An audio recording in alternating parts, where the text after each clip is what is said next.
Phoenix Down Radio is on the air.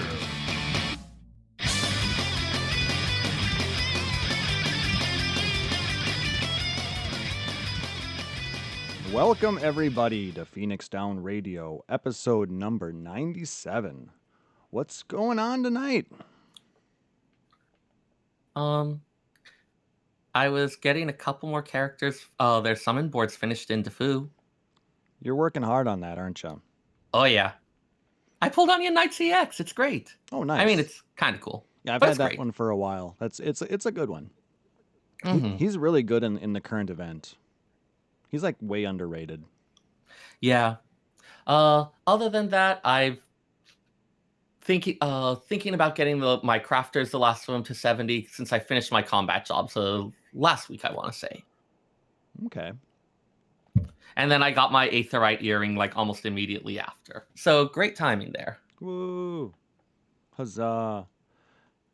How about you, Taliz? Taliz Marvelous joining us again this week. How are you? Woo! Doing good, man. Been a busy week. We had the Gamers Christmas, also known as E3, this week. A friend of mine graduated college yesterday. It's been a wild experience. It's been a really cool last couple days. It's been a busy week for gamers, especially those fans of Final Fantasy. I mean, I was not expecting as much news about Final Fantasy at E3 as we got. Yeah, there were definitely a few that threw me for a loop as well. I mean, we knew we'd see something from 14 because we knew a live letter was coming this week. We knew from the Sony Direct that they had a month ago that we'd get more about Final Fantasy VII during E3. But there was a lot more to talk about, which we'll be discussing in the a little later on. But as far as what I've been up to, I've actually been leveling. I finished leveling my Summoner and Scholar to 70, amazingly. Huzzah! Woo! And Damn books. Just before the show today, I got my Dragoon to 60. So as you can see, I've got my my Zervan Pike. That is a epic looking weapon. Yeah, like that. All those random protrusions, that is going to kind of rip someone apart, especially if you're jumping in from above with that. Oh yeah, it is definitely not a kid-friendly stick. I mean, most of the ones in the game are not. Oh god, now I'm actually starting to think about this. Child-safe weaponry. Next lore segment. Ooh. Well, I mean, there is the Far Eastern staff. That's kind of kid-friendly-ish, depending on how hard you hit somebody with it bluntly. Yeah, I mean, that thing's fairly huge. I mean, it's less stabby than this, but it's more bludgeony. Is that a thing? That's a thing. If it's not stabby, it's bludgeony, I guess. Or pokey. Anyway, aside from that, like I said, working on trying to get those irregular tomestones, because hoping to get the Namazu earrings. Heard that they look like they're hanging on for dear life to your ear, which is That's kind of very They do off-brand. look like that, and yeah, that's exactly what they look like. If you have the mount, it's the one that's hanging off the side that's not helping. It's So in that case, if you like that type of stuff for your glamour, it's worth getting. It's the only way to get them. It's 100 of the tomes, and they take forever to get. If you're not spamming Circus Tower, or as Taliz calls it, Syracuse Tower. Yeah, I'm calling you out on that. Dude, I don't. The first time I saw it was actually in FF3 in a fan translation. The fact that I knew it was a tower at all was kind of a miracle. Well, I suppose we'll give that to you then. We'll be nice this time. Anyway, let's go ahead and continue on here. For those of you who have been following the Menfina Madness Blitzball tournament, you guys are probably aware that they actually moved the finals to next week to give people time to take in the live letter and E3 and make sure that we can continue to raise funds for an amazing charity. So the finals and the closing ceremonies are June 22nd at 8 p.m. Eastern or 5 p.m. Pacific time out at Balmung at the Anemone Gardens where they've been holding all of this, all these games in the past. And Garlemald is going to be going up against Ishgard. And I'm not sure Sounds how I about feel right. about that. Oh man. Safe from the Crucible has still been providing a steady stream of positive Ishgard facts. I think he's actually starting to enjoy it a little bit at this point. He does like to suffer. Yeah, that checks out. Yeah. But that means there's still more time to donate. If you still want to support the charity To Write Love on Her Arms, you can feel free to donate to your favorite team. I'm going to link to the team page, which you can get to any of the 8 teams out there. Or if you want to support the best team, even though we're not in the finals, Kugane, I'll post the direct link as well to the Kugane team. We are currently at $325. And overall, the charity, we're at $2,243 of our $3,000 goal. So Yeah. Dang! I think it actually blew away our initial goal. Wasn't this kind of like a stretch goal we're at now? no, $3,000 was the goal. Okay, I thought there was like some goal that we had gotten past that they were very excited about. I mean, we're way past what we were at last year. Okay, that might be it. Yeah, because last year we raised just over $1,000, and we beat that like before the tournament even started. Mm-hmm. Which is pretty amazing. So we've been a lot of amazing people. If you still want to support this amazing charity, like I said, please do. It's a great way to show some support for some amazing people. The fact that people have continued to donate even after that initial burst, that's also been really heartening. It's not just something that's flaring up and then dying down. It seems like people are really in it for the long haul, and that's been lovely to see. The one thing I'm not 100% certain upon is if that donation total includes the pledges per goal, because that was also a way that people could donate. You could submit to, that you want to donate X amount of dollars per goal your team scored. Right. Up to a maximum if you wanted to go that route. It may be that this is just the flat rate donations, so we could already be well past our $3,000 depending on how many people pledged per goal donations. So, haven't been able to find that information out yet. I can check on that in a little bit. Yeah, if you want to maybe ping Dylan. And I'll actually go ahead and check in with her right now. Cool. Yeah, because I think yesterday was the semifinals, so I think tonight's just a night to relax, which is a good thing. Or come join us at twitch.tv/PhoenixDownRadio. If you're listening on the podcast, I guess we do this every other Saturday night live. Not Saturday Night Live, but every other Saturday Night Live. Yeah. Anyway, moving on. There's no way to recover from that. Just move on. Nope. I'm tired. Give me a break. It's all good. All right. So like we were talking about earlier, Square Enix had one hell of a presence at E3 this year, and they dumped a ton of presents on us gamers in the middle of the year. So it was amazing. And it's like Christmas in July, in June. Yes. In mid-July, or mid-June. Now you got me screwed up again. Damn it.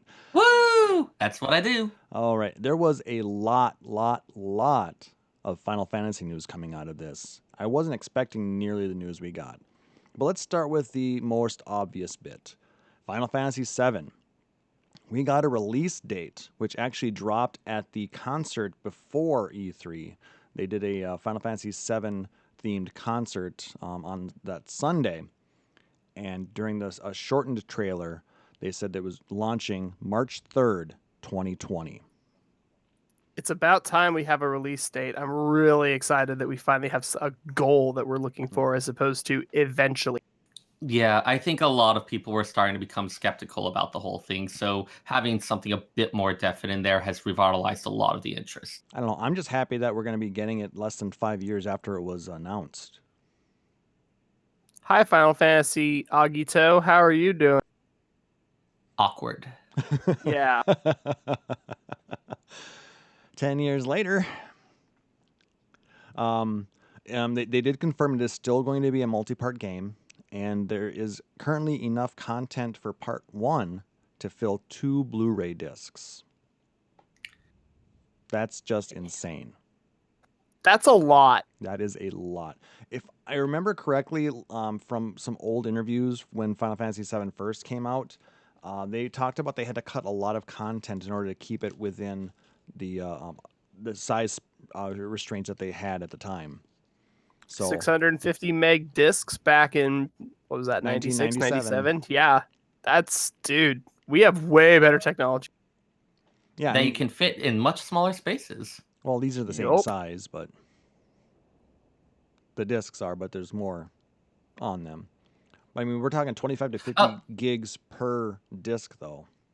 Yeah, no, I was just thinking, like, think of like a flash drive where you could fit like terabytes in your pocket. We can store stuff better, is my general point. Oh, yeah. But I mean, For sure. They're putting it on disc at this point still because that's what the PlayStation 4 has.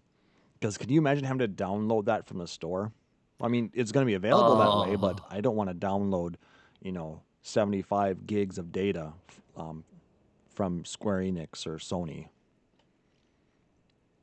Yeah, and as Silver's pointing out in the chat, the first game is just Midgard. That's it.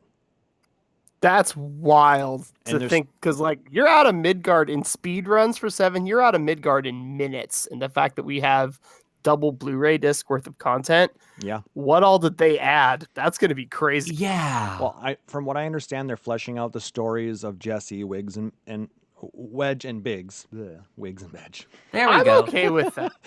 Make it that much more of a gut punch when they die. Like before, it's like, okay, you had these people and they died, and that, I guess that sucks, but like, make it hurt, Square Enix, make it hurt. Except please don't. I'm fragile.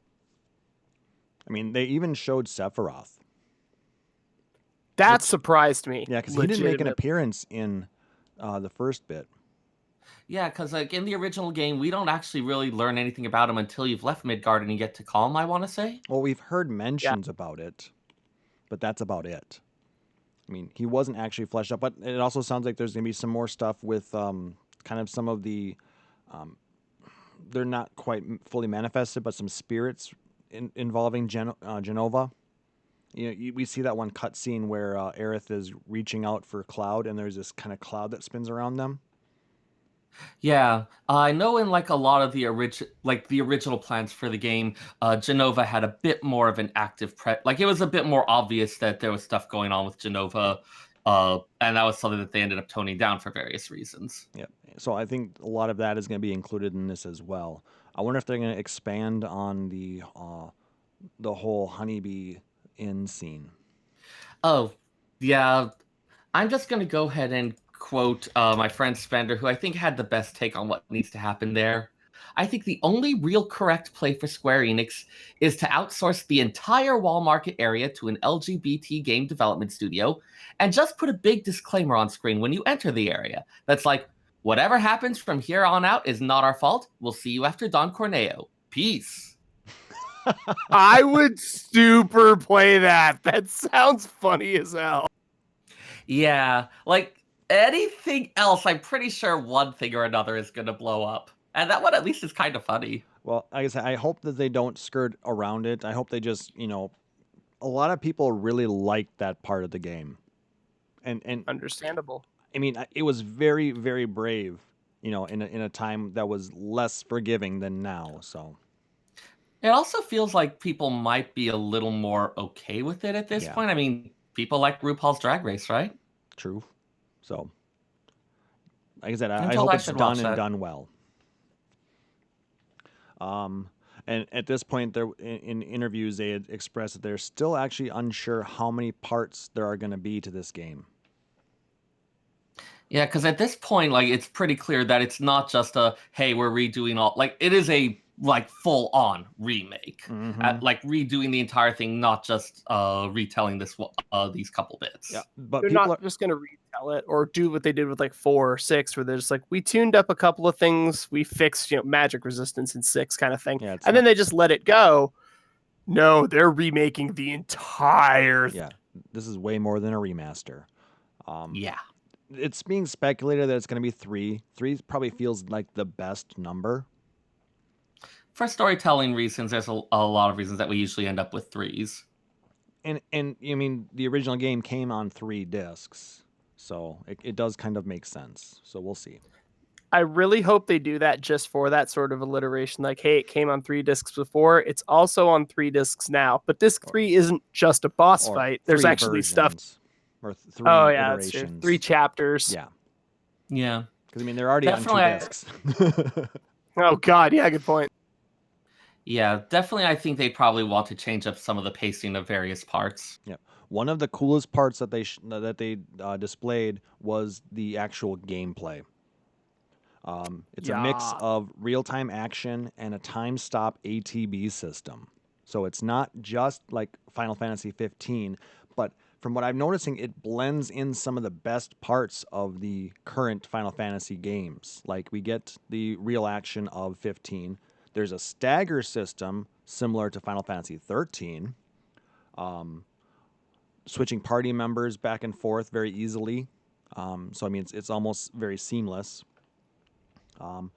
Speaking of which, we got to see another one of our party members, didn't we? We did. We actually certainly got to did. We actually got to see Tifa, and wow, did they do an amazing job!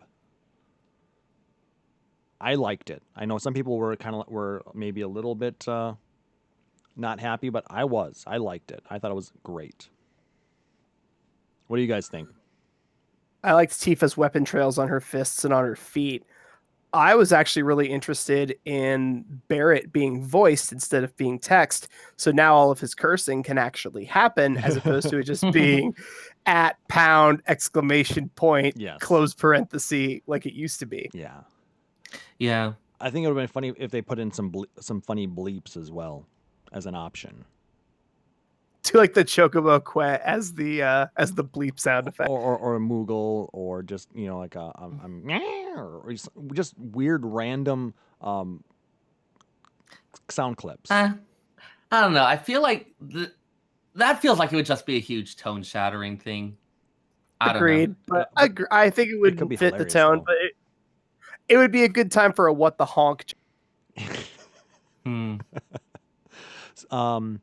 And then, like I said, they also added shortcuts for different abilities or things that you want to do in the fight. So maybe you can put out like potions or cure spells on specific buttons, so that way Yeah. easy to get to stuff. Maybe almost like a simplified gambit system. Maybe, I don't know. I didn't actually see it played, but it was playable at E3, which is cool. So here's my question. Who likes Kingdom Hearts? Because this feels a lot like Kingdom Hearts. Well, I mean, Nomura is working on this too, so. And you can definitely tell that he's working on it. Similar to how you can tell when Type 0 is completed, that director took over 15. And there's a spot in 15 where you can tell that everything changes. Whoever's in charge definitely has a lot of pull at Square Enix project. That's true. But Nomura also worked on the original Final Fantasy VII. Which is why he's the perfect person to be on this one. Yep. But like I said, so far I'm liking what I'm seeing after they brought it internal. Everything looks polished. The trailer they showed at E3 was just phenomenal. It gave me goosebumps, and I was just a very happy guy. And then the extended trailer they showed also showed, like I said, showed Tifa and Marlene, and then like I said, we saw Sephiroth as well. And then later on, they actually announced who the voice cast is for the English version. Dude, this was crazy. Like, we knew they were going to have a really good cast, but the people that they picked and the audio that we heard, Cloud sounds like Cloud, as opposed to the Cloud from Kingdom Hearts didn't sound quite right. Yeah. This sounds like Cloud. It's very... Though they did not use the Advent Children cast. They went with a totally different cast. For instance, Cloud is voiced by Cody Christian, who was in All American and the newer Teen Wolf reboot.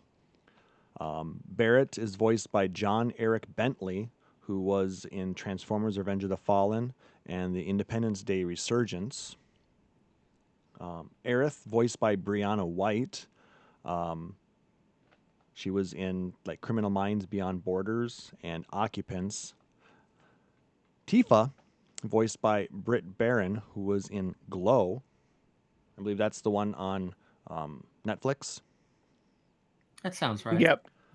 Jessie, voiced by Erica Lindbeck, who is in Spider-Man, Persona 5, and Thundercats Roar. I believe those are all the video game versions. Biggs, voiced by Gideon Emery. He was in he did Urianger in 14, and did Oh, interesting. he also did Balthier. Ooh, okay, yeah. Balthier had some really interesting voice delivery. I think that's probably part of why he got selected. Yeah, well, I mean Emery, he's just a really good, been a really good voice actor, I thought, and he's got Final Fantasy cred already. And then So they've worked with him before and they know what to expect exactly. Wedge, voiced by Matt Jones, who was in Breaking Bad. And then Sephiroth is voiced by Tyler Hoechlin. I believe that's how that's pronounced. And what did we look up that he was in, Seyrr? I forgot already. Let me see. I was looking over the not filmography. It's like it's a different thing when it's a voice actor. Let me pull that up again for Tyler Hoechlin. Hoechlin, okay. Hey, yeah. Let's see. Sorry. Martin Brewer on Seventh Heaven. He played Superman on Supergirl. Oh, yeah. And That's what it was. things. Yeah. He was. yeah. He's a CW Superman. Oh, because there was the Supergirl series that has what's her name from Ally McBeal as Supergirl's boss. Yeah. Yeah. Yep. Yeah. I've watched like 3 episodes. Actually, I liked that show, but let's keep moving. We got a lot of stuff to talk about. Because the other thing that I want to go through is there was actually a blog post posted by the producer Yoshinori Kitase out on the SE blog, and I found this thanks to Nova Crystallis, so I'm going to read through a bit of this. He states, Final Fantasy VII Remake is a reimagining of the iconic original game that goes much deeper into the world and characters of Final Fantasy VII than ever before.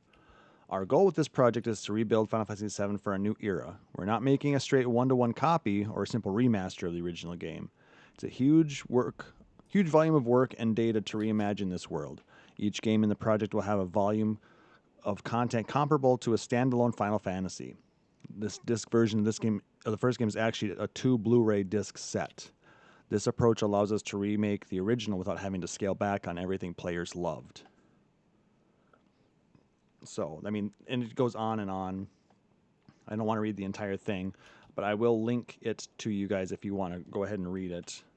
So thanks to Nova Crystallis for finding and posting that. Mm-hmm. But he is really, really into the game, and he wants to make sure that fans get what they imagined and what they've been waiting for, was it 23 years? And it really is something where it feels at this point, just as we said earlier, just doing the remastered one, it might tickle those nostalgia bones for a little bit, but I don't know that it necessarily has as much impact long term or reaching beyond people who played that original one. All right. Anything else you guys want to delve into regarding Final Fantasy VII, other than the fact that I wish I could have played it? Nah, I would have liked to have played it. I'm interested to see the changes in the battle system, but March it is. We might get lucky. They may actually post a demo. I mean, we did get a demo for 15, with Episode to Sky. We got a couple demos for 15, if I recall. Did we? I know, like I said, the one I thought came we got on at least Final 2. Fantasy Type 0. Thought we got at least 2. Ah, well, never mind. Either way, like I said, hopefully we get something that we can download to kind of wet our whistles, so to speak. I'd be a little surprised if they didn't do something to try to keep building that hype. Yeah, maybe around the September timeframe. October. September, October. The thing that confuses me is why March instead of doing for holiday. And then I thought about it and looked at previous years. There is jack going on in Q1 for most of the time.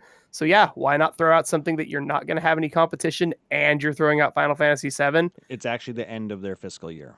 Yeah, it's going to be really good money. Yeah, I mean, that and the fact that they also have the Avengers game dropping at a similar time frame, I believe, April.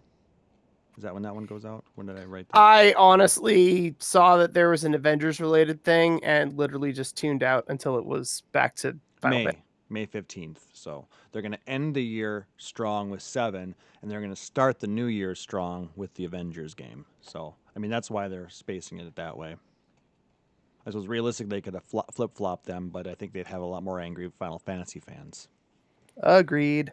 I mean, I feel like you're going to get angry Final Fantasy fans no matter what you do. Well, we are not a peaceful people. All right. So other things that were announced during the Square Enix keynote. This one came out of left field for me. Final Fantasy VIII Remaster. Hell yeah!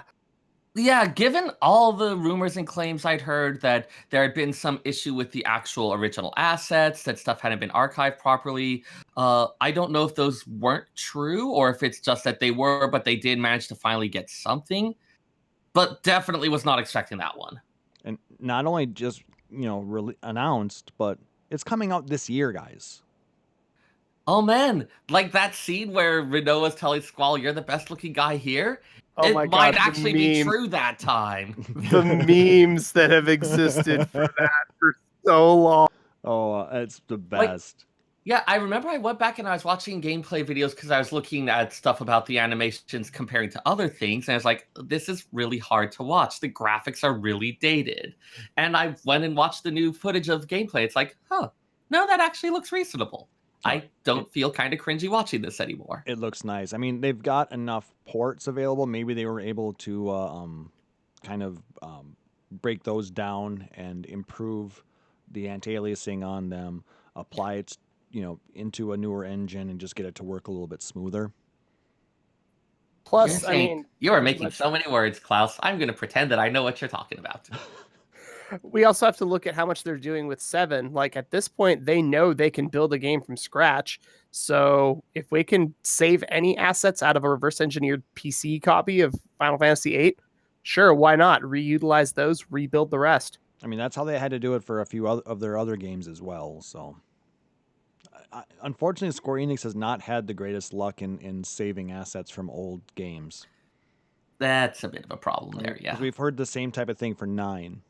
So, dude, 9's going to be a mess when they remake it. Because let's be real, they did 7, they did 8, they've done 1 through 6, they fixed 14. 9's coming. And don't forget the remaster of 12 as well. And 10 too. Like I said, 9's coming. Yeah, 9 got a similar treatment to what 8 got, and that was basically just a slightly reverse engineer and improvements on the on an old port. So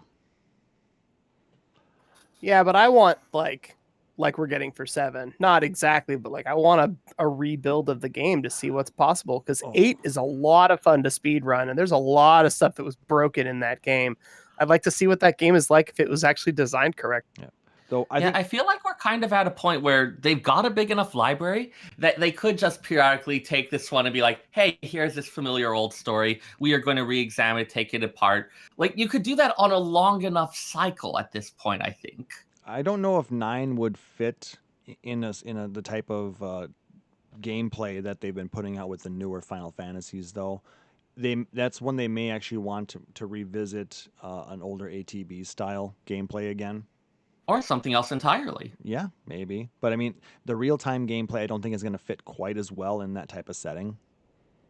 Definitely not. But I mean, you're not going to fit quite as well in my car trunk. Wait, what? Yeah, I don't fit into very many car trunks there. You guys have trunks in your car? Crazy. That, and I usually kick them out. Yeah, I see. Anyway. Kidnappable. You should put that on your resume. So, Final Fantasy Crystal Chronicles are already also being remastered.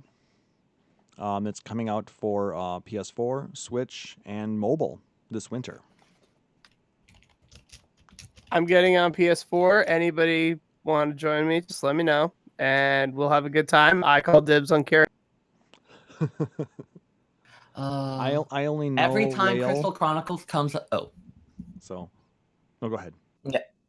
Every time Crystal Chronicles comes up, the music just keeps popping into my head. So good. They used a lot of really exotic instruments for that soundtrack too. they made something weird, and it was in a weird world, so they wanted to have a weird soundtrack. Like, I know a lot of the instruments, like, they used a freaking crumb horn. Those things are ancient. The hell is a crumb horn? Oh, hang on. I got Don't this bring one. it into bed with you. You Ew. baby. So it is a musical instrument of the woodwind family, most commonly used during the Renaissance period. It looks let me just find a picture for you. Yeah, that'd be great. Is it that one that sounds kind of honky? A little bit, yeah. I think I know it. I don't know what it looks like, but I kind of know what the sound is then. Here, I'll just put it in the show channel so you can see and you can share it out with folks as well. I mean, if you wanted to post it out in the Twitch Oh, chat, that's sure. fine too. You have the power. It's true. I Oh can yes. do that. Okay. Yeah. I have. Not Whiskey Tango Foxtrot is this thing, and that is totally a Crystal Chronicles instrument if I've ever seen. I mean, it looks Isn't like it though? something you could totally put like an umbrella top on, and you could kind of hide it that way if you wanted to. I seriously am imagining, like, you know how all the Moogle weapons look from King Mog? I'm imagining a Moogle version of this particular that'd be instrument, and it hilarious. looks just perfect. I mean, look at the Moogles flying around your head. One of them's playing something reasonably close. Well, Exactly my thoughts. that's more just like a regular horn. Yeah. Let's see, reading a little bit about. Sorry, I posted the Discord one, and you posted the original one. It's kind of funny. Derives from the German term meaning bent horn. Oh, apparently the Old English crump, meaning curve, which survives in stuff like crumpled and crumpet. Huh. I'll crumple your crumpet. Salacious wink? Question mark. Hi, I'm right here. Do I need to go for a minute? I can come No. back later. No. You're gonna Stay. sit here and You you're can gonna watch. No, god damn it. All right, moving on. Oh my god. Disclaimer: we here at Phoenix Down Radio want all of your voyeurism to be consensual. Stay safe, kids.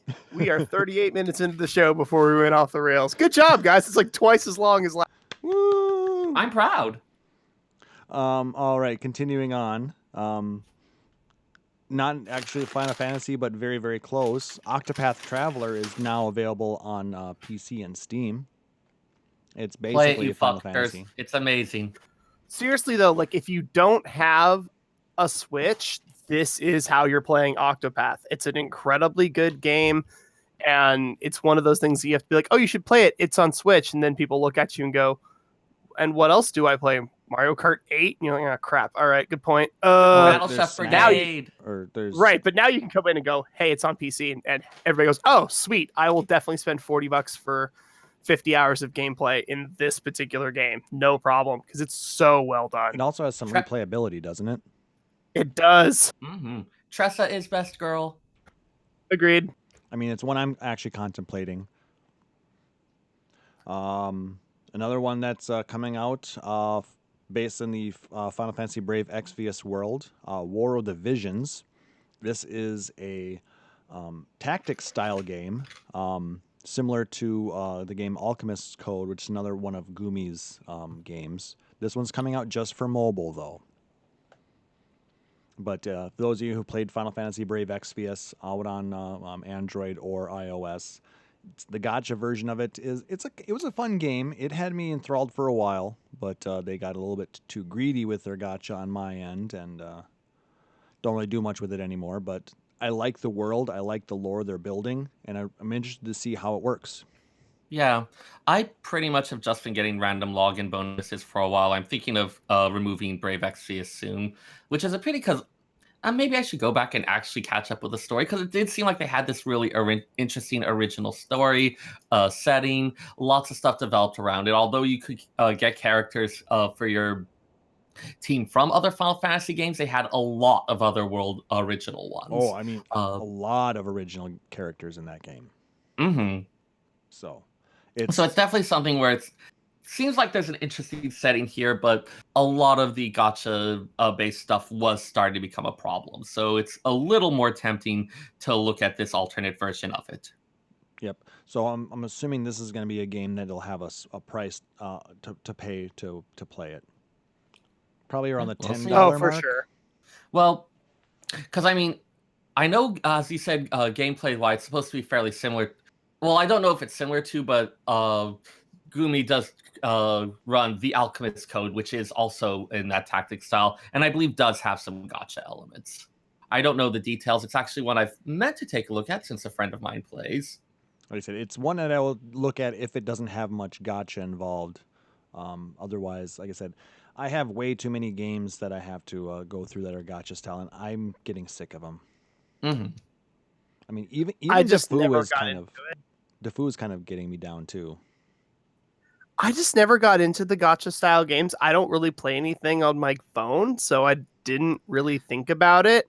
And now it's like, oh, it's this huge game and it's well expanded. There's all this stuff. I'm like, great. Can I just like watch it on YouTube or something? Because I'm just not interested.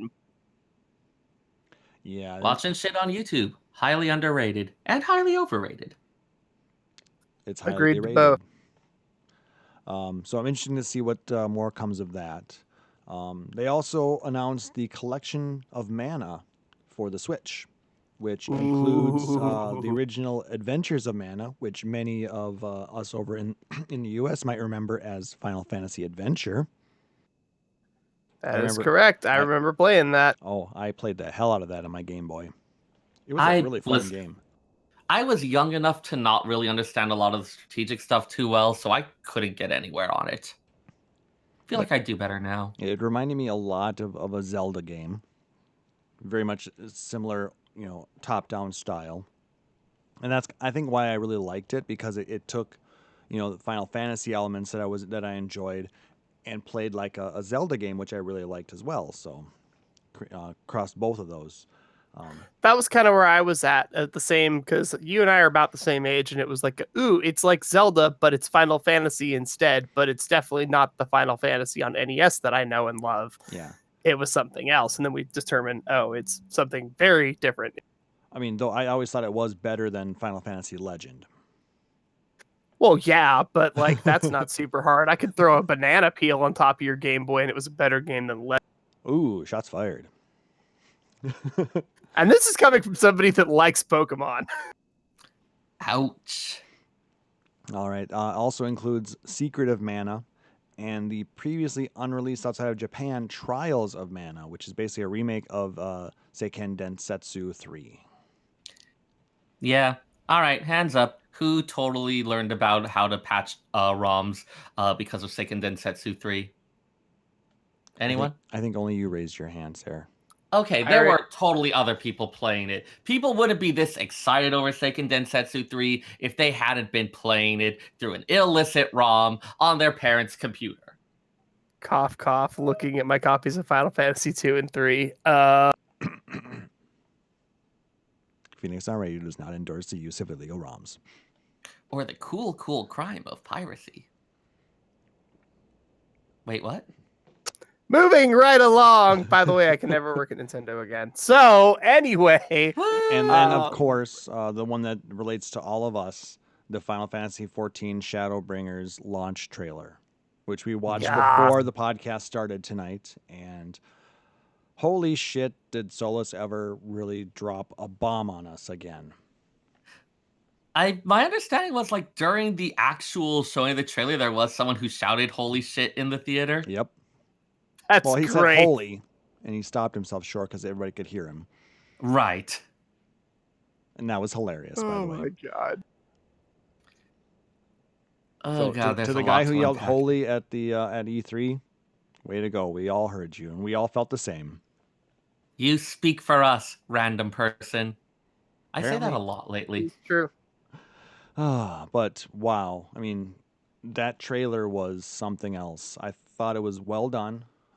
It kept the spoilers to a minimum. And I think I wonder how much of it is actually meant to be kind of a diversionary tactic to kind of get us, thinking a little bit more openly about the about Heidelin, about Zodiark, about how everything is kind of tied together in this realm. Yeah, this was something. So there is, of course, that one big spoiler towards the end. Though I believe it was actually mentioned in an interview where Yoshi P had essentially said, like, yeah, they were asked about it, like, should we be revealing it? But partly it's the players who've been paying attention to the story were most of the way to that revelation themselves. And by putting that in there, it's kind of a trying to build a hype for this is something we feel comfortable telling you in the trailer. What hidden stuff is there going to be like after that? Like, how much more awesome is it going to be? Yeah, I mean, How much bigger is it going to be that we're throwing something this massive at you? And if you skipped MSQ, if you're somebody that bought a jump potion and started this game at level 60, that's going to hit you like a truck. or you just don't care because you skip the cutscenes. That's true.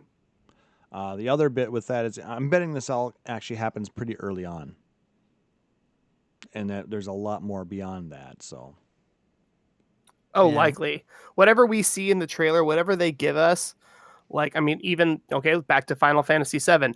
Check out this train. Check out this boss fight. Check out this mechanics thing. It's like, that's the first 4 minutes of the game. Like, they didn't give us anything. Yeah, I also suspect like those scenes that we're stealing, that's fairly early on. When sure. we're actually arriving and establishing. Yeah. And it may still be before we go over to the first. I hope so. So yeah, that was a lot of what Square dropped regarding Final Fantasy. They dropped a whole bunch of other stuff too, but like I said, if you're interested in that, you can go out and check out the keynote that they did on Monday night, which I thought was amazing. They did a great job on it. If you watched it with me Monday night here on twitch.tv/PhoenixDown hope you guys had a good time. You know, we sat in here and we kind of MST3K'd it, or we went, holy shit, you know, like that guy, so... All right, so let's go ahead and move on. I figure the easiest way to do it is we'll talk about the live letter that happened yesterday, and we can go into the Nova Crystallis live letter summary. I'll link that to you guys. I was gonna see if Gamerscape had one, and I got lazy. I started doing Dragoon stuff. I also did take some notes as well, guys. If you want to check out the bottom of the show notes, we can go through some of that too. Cool. I do have the Gamer Escape one. I can link that to you really fast if you want. Sure, put it in the Twitch chat if you want, and then I'll pull it up from there. And I'll put it in the notes too. Yay, we're doing work while we're doing podcast, because we're good that way. Oh man, so All right. professional. So like I said, they started out with a dungeon teaser, which didn't really show all that much. Not Very really. pretty though. They were concerned about spoilers, which I appreciate that they were looking out for us. They wanted to show more, because I mean, in previous dungeon previews they did show quite a bit more, but it also didn't have as much to do with spoilers. So it just goes to show that all of the dungeons are storyline and are very important. I do like they got another one of those dungeons being kind of that outdoor, like a lot of the ones where they have the more open outdoorsy type setting. Hullbreaker Isle comes to mind, for instance, or Bardam's Metal, and so seeing that we're getting a bit more of that. Oh, just got an update. Dylan's letting me know that the totals for the Memphina Madness, the fundraising totals we mentioned earlier, do not include per goal pledges yet. Oh, nice. So we have more potentially. Oh yeah, we could be over 3,000 necessary, depending on. Man, depending on how much it is, we could break past if people donate a bit more, we could possibly double that goal. Yeah, easily. Who knows how much people pledged? So, all right. So one of the first things that they showed was after the dungeons. Do we want to talk about the dungeons a little bit more? I suppose. Yeah, let's talk about the dungeons a little bit more.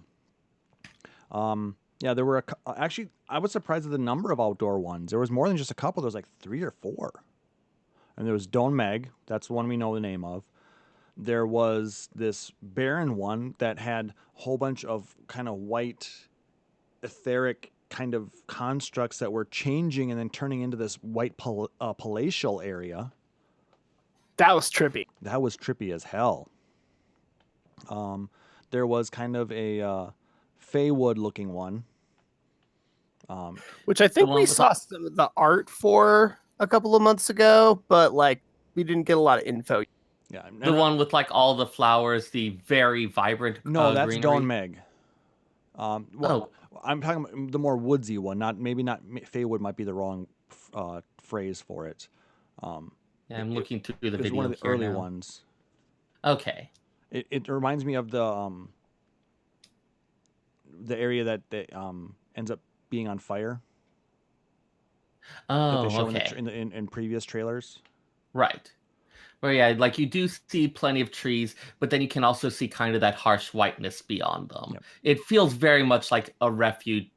Like looking at it now, it kind of feels like we're in this place where there's a forest fire raging in the distance, and we're safe, but maybe not completely safe. Yeah. That harsh brightness is coming. Yeah, they only showed like about 6 different dungeons, it looked like, and they said there were at least 9 in that came right with Shadowbringers. So a few of them they aren't able to show us because of spoilers. But what they did show looked really nice, and I'm actually looking forward to running those in 2 weeks. Mm-hmm. Yeah, we're gonna have a lot of dungeons to run. Yep. Then one of the next things that they jumped into, talking about it because it was available to play on the show floor, was the Titania boss fight, and I actually have Yeah. a screenshot from that. God Yas damn, Fey Queen. is she amazing looking. Those wings, those butterfly wings, are just beautifully done. Gorgeous. Yeah. Absolutely knockout gorgeous. Yeah, my understanding is there's a couple ads during the fight that themselves end up being side references to A Midsummer Night's Dream, which I feel like really adds to that feeling. Yep. And I thought it was funny that Yoshida was invuln during this fight, except for the point when he didn't do mechanics and the mechanics killed him. So that was pretty funny. That was No matter great. how invincible you are, you can't ignore mechanics. Yes. Nope. And this battle happens pretty early on. It's a level 73 fight. Apparently, That's it's gonna be not interesting. easy because only about 30% of participants who tried the battle challenge completed it. Now They didn't that's actually after a modification, if I recall correctly. Yeah, one of the things that they mentioned was that the battle was also with the new battle system changes, like all the changes to skills and the like. So a lot of people were probably wanting to do muscle memory. Okay, I need to go into this skill yet, and not yet comfortable with how their favorite job's playing now. That's true. That was actually something that was said, was that they had to change it after day 1 because everybody was missing stuff. Like your tank stances are different, your rotations are different. And so day 1 was so bad, they actually ended up buffing the player characters. So they had a better result on days 2 and 3, But still, that's pretty cool.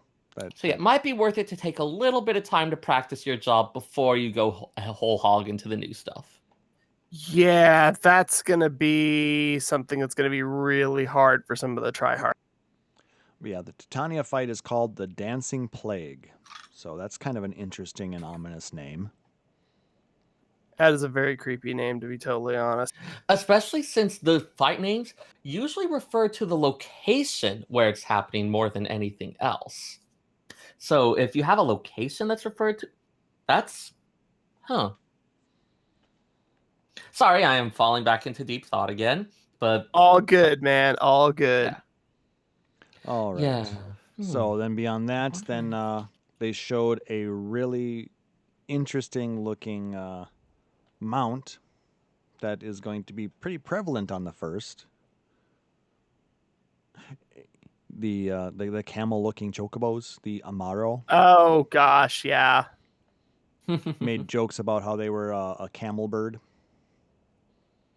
Similar to the way they call Horse bird. chocobos horse birds. Yeah, exactly. I mean, Did you see there's a video of Yoshida being asked, would you ever consider doing like World of 1.0 Warcraft server? was doing at one point, and he just goes, nightmare. It's like, oh my god, dude, he's so done with that question. I saw that, and that was hilarious. Yeah, I think the people asking those questions may not appreciate why it's a little easier to do that with WoW than it would be with FF14 1.0. Yeah, it's just a flat out different game. But the music in Titania was also amazing. Oh, one thing that it noted, which I think some people might find like it's a minor thing, but in terms of people paying attention to battle system stuff, it's kind of interesting. The Titania fight was in a square-shaped arena, and I know a lot of them they've often done like circles, just because for various reasons, relating to layout, the circle is a lot easier to set up effects. So having it in a square-shaped type thing is a little unusual. I remember they talked about the was it the dueling square, the one at the Wolf's Den? Mm-hmm. Where actually having it in a square was something that was. Or it was like a circle, even though it was being referred to as the square. Yeah. So I'm a little curious about that, if they are starting to overcome some of those other issues. Well, no, but they had squares for... They've done I just squares in remember the past, but... Yeah, I remember this was something that came up before, and there was some stuff discussed about it. I wonder if they are going to be trying some of those more unusually shaped arenas. I But now want an octagon. Ooh. Or maybe some sort of parallelogram. Rhombus. I want a weird shape. An amorphous blob. Blobular. Anyway, it's a fight I'm looking forward to. It's going to be a good fight for sure. Then they jumped into the trust system, and Yoshida ran through Don Meg with some of the different trusts after going through all of their different attributes. One thing with them is it's something that you can use to challenge main scenario dungeons solo if you want. So you can go in and fight with the Scions and not have to worry about queue times. So I mean, if DPS queues are really slow, it might actually be faster for you to take a little more time in the dungeon than wait 30 minutes for the queue. I'm super down for that, because there are some times that you get into dungeons, you're just like, oh crap, I have to run this level 41 whatever. You sit in queue for frickin' forever. You get in and you're like, awesome, my healer doesn't have their jobstone equipped and we're like post level 40 and everybody is awful. Now you'd be like, screw this, I'm going in with Alphino, let's do this. And you just wreck the dungeon. Yeah, though it's not on the older content, it's only on the new dungeons.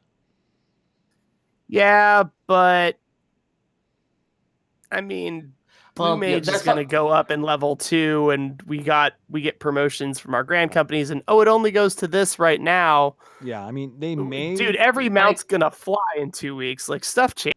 Spoilers! They do have some other caveats about how the trust system would work, but it does seem like a nice alternative, especially if it's something where there's a longer queue and you're in a little bit more of a hurry. Yeah, some of the big things that they talked about were the rate of item drops is cut to 25% of normal. So you can't take advantage of, getting 4 times the drops if you solo it, because obviously the trusts are not going to be rolling on loot. So does that mean there's only going to be every other boss is going to drop a coffer? I'm not quite sure how they'd handle it. Or is it just the last boss? Well, because I know they usually have the coffers dropped by bosses, and then you may have coffers midway through that contain gear. So yeah, so maybe they might balance it out some way on that. Yeah, because I mean, dropping it by a quarter. I mean, the new dungeons drop 2 items generally per boss coffer, and then there's probably if you average it out, there's probably about 12 to 16 pieces of gear. If you got... Yeah, I'm not going to try to guess it at this point. Yeah. A couple things I want to highlight from from both of the data sources that we have and some other reading I've been doing. You don't directly command trust NPCs yourself. Each one does have their own kind of personality, stuff that they'll tend towards. So depending on what kind of strategy or style you're playing for, you might like to choose certain ones. But they found that having an AI that can be interrupted to take commands from the player more frequently than not leads to really stupid behavior. And so they wanted to optimize having it be able to have that behavior where you're not going to think, oh, they're a stupid dumbass. It's a thing that has no idea what it's doing. They did say that they've been kind of designed so if you do not wipe, you expect a dungeon to last about 30 minutes. And if you, the player, are incapacitated, you do restart the dungeon. Yep. Very similar to what would happen with your squadrons. Yep. They do have that thing where it said that we expect it to take about half an hour, give or take. Apparently, if the trust NPCs are being delayed from using attacks, for instance, if they're having to dodge around a lot, they will start using skills that improve their damage to help you get you back around to that baseline. Yep. So it's basically going to be if you were to run a dungeon with very fresh players and taking your time. You're not going to be pulling entire groups, trash mobs from beginning to the first wall. Yeah, no 9-minute runs of the burn. That's not happening. Nope. No. They did also mention that the stuff like the AI does stack together on stack indicators. The tank AI will actually attempt to turn enemies away from the party. It will attempt to set up that facing for you. So they did a pretty good job on improving on squadron AIs. Mm-hmm. I suppose they used that as kind of a baseline to start with, and at that point, then built in more so that we were not having to min-max them. Yeah, I do like, and I think it was one of the interviews they were talking about. Like, if you're playing as a DPS, Minfilia and Y'shtola will let you use the limit break because they see it as you're the warrior of light, you're the hero, so you are the one who gets to do this fancy finishing move. Not There's Alice. also there's a comment also that Y'shtola might be like, that's a DPS loss for me, so I'll let you do it. But Alice, she's going to use it every time it pops. Yep, Alice sees herself as like I am walking alongside the warrior of light, and it's my job to try to defeat the enemies as fast as I can. So yeah, she'll pull that out as soon as it's ready. She'll also die a lot. I mean, it sounds like she is a very enthusiastic gung-ho attacker, which in some cases can be really useful. She'll also die a lot. She said does her so. best. Yeah, she's gonna die, dude. She's gonna die a lot. And then Alphino will have that swift cast raise just waiting because he knew this was going to happen. Same as Urianger. Yep. Speaking of them, they did also show off what their jobs are. Urianger is an astrologian. Thancred is Gunbreaker now. They explained that it was because he spent so much time behind enemy lines in Garlemald that he actually learned how to utilize a gunblade. So he's been a paladin, a rogue, Hey. now he's what? Gladiator, not paladin. Yeah, gladiator. Oh God! Gladiator, yeah, it's rogue, true. and now he's a gunbreaker. My favorite is that gladiators used to use daggers prior to rogues coming out. And 1.0, so like a lot of them. that that's super early content. Even in Realm Reborn, he's using a dagger because you could do that back. And then he used 2 daggers. Minfilia is the Oracle of Light, even though she's shown to wield rogue daggers. I appreciate that for her and for a couple others, they show the job symbol as being those ones, but they have a different name to highlight that they're maybe not using the exact same skills. They're maybe not... you can't expect them to have access to all the same things or work in the exact same way. Just it's going to be peripherally related. Yep. I kind of like that. And for Minfilia, it makes sense for her to have daggers, especially if Thancred is now using a gunblade. Yeah, he just passed them down. I mean, does anyone else remember level 18 quest where Minfilia gives you one of her daggers to go take it and get it improved with materia? Well, that's true. Oh, yeah. That's true. Also, it was mentioned that Thancred will still use a few of his skills from being a rogue. So all you gunbreakers out there hoping you can do the same stuff? Nope. Alice is confirmed red mage still. And then Alphino is a academician. So he's a summoner, but not a summoner. He shows a scholar icon, but he's not a full scholar. Yeah. It does look like in the screenshot they have for it. Thancred's Gunbreaker does have that blue background, which is the usual tank color.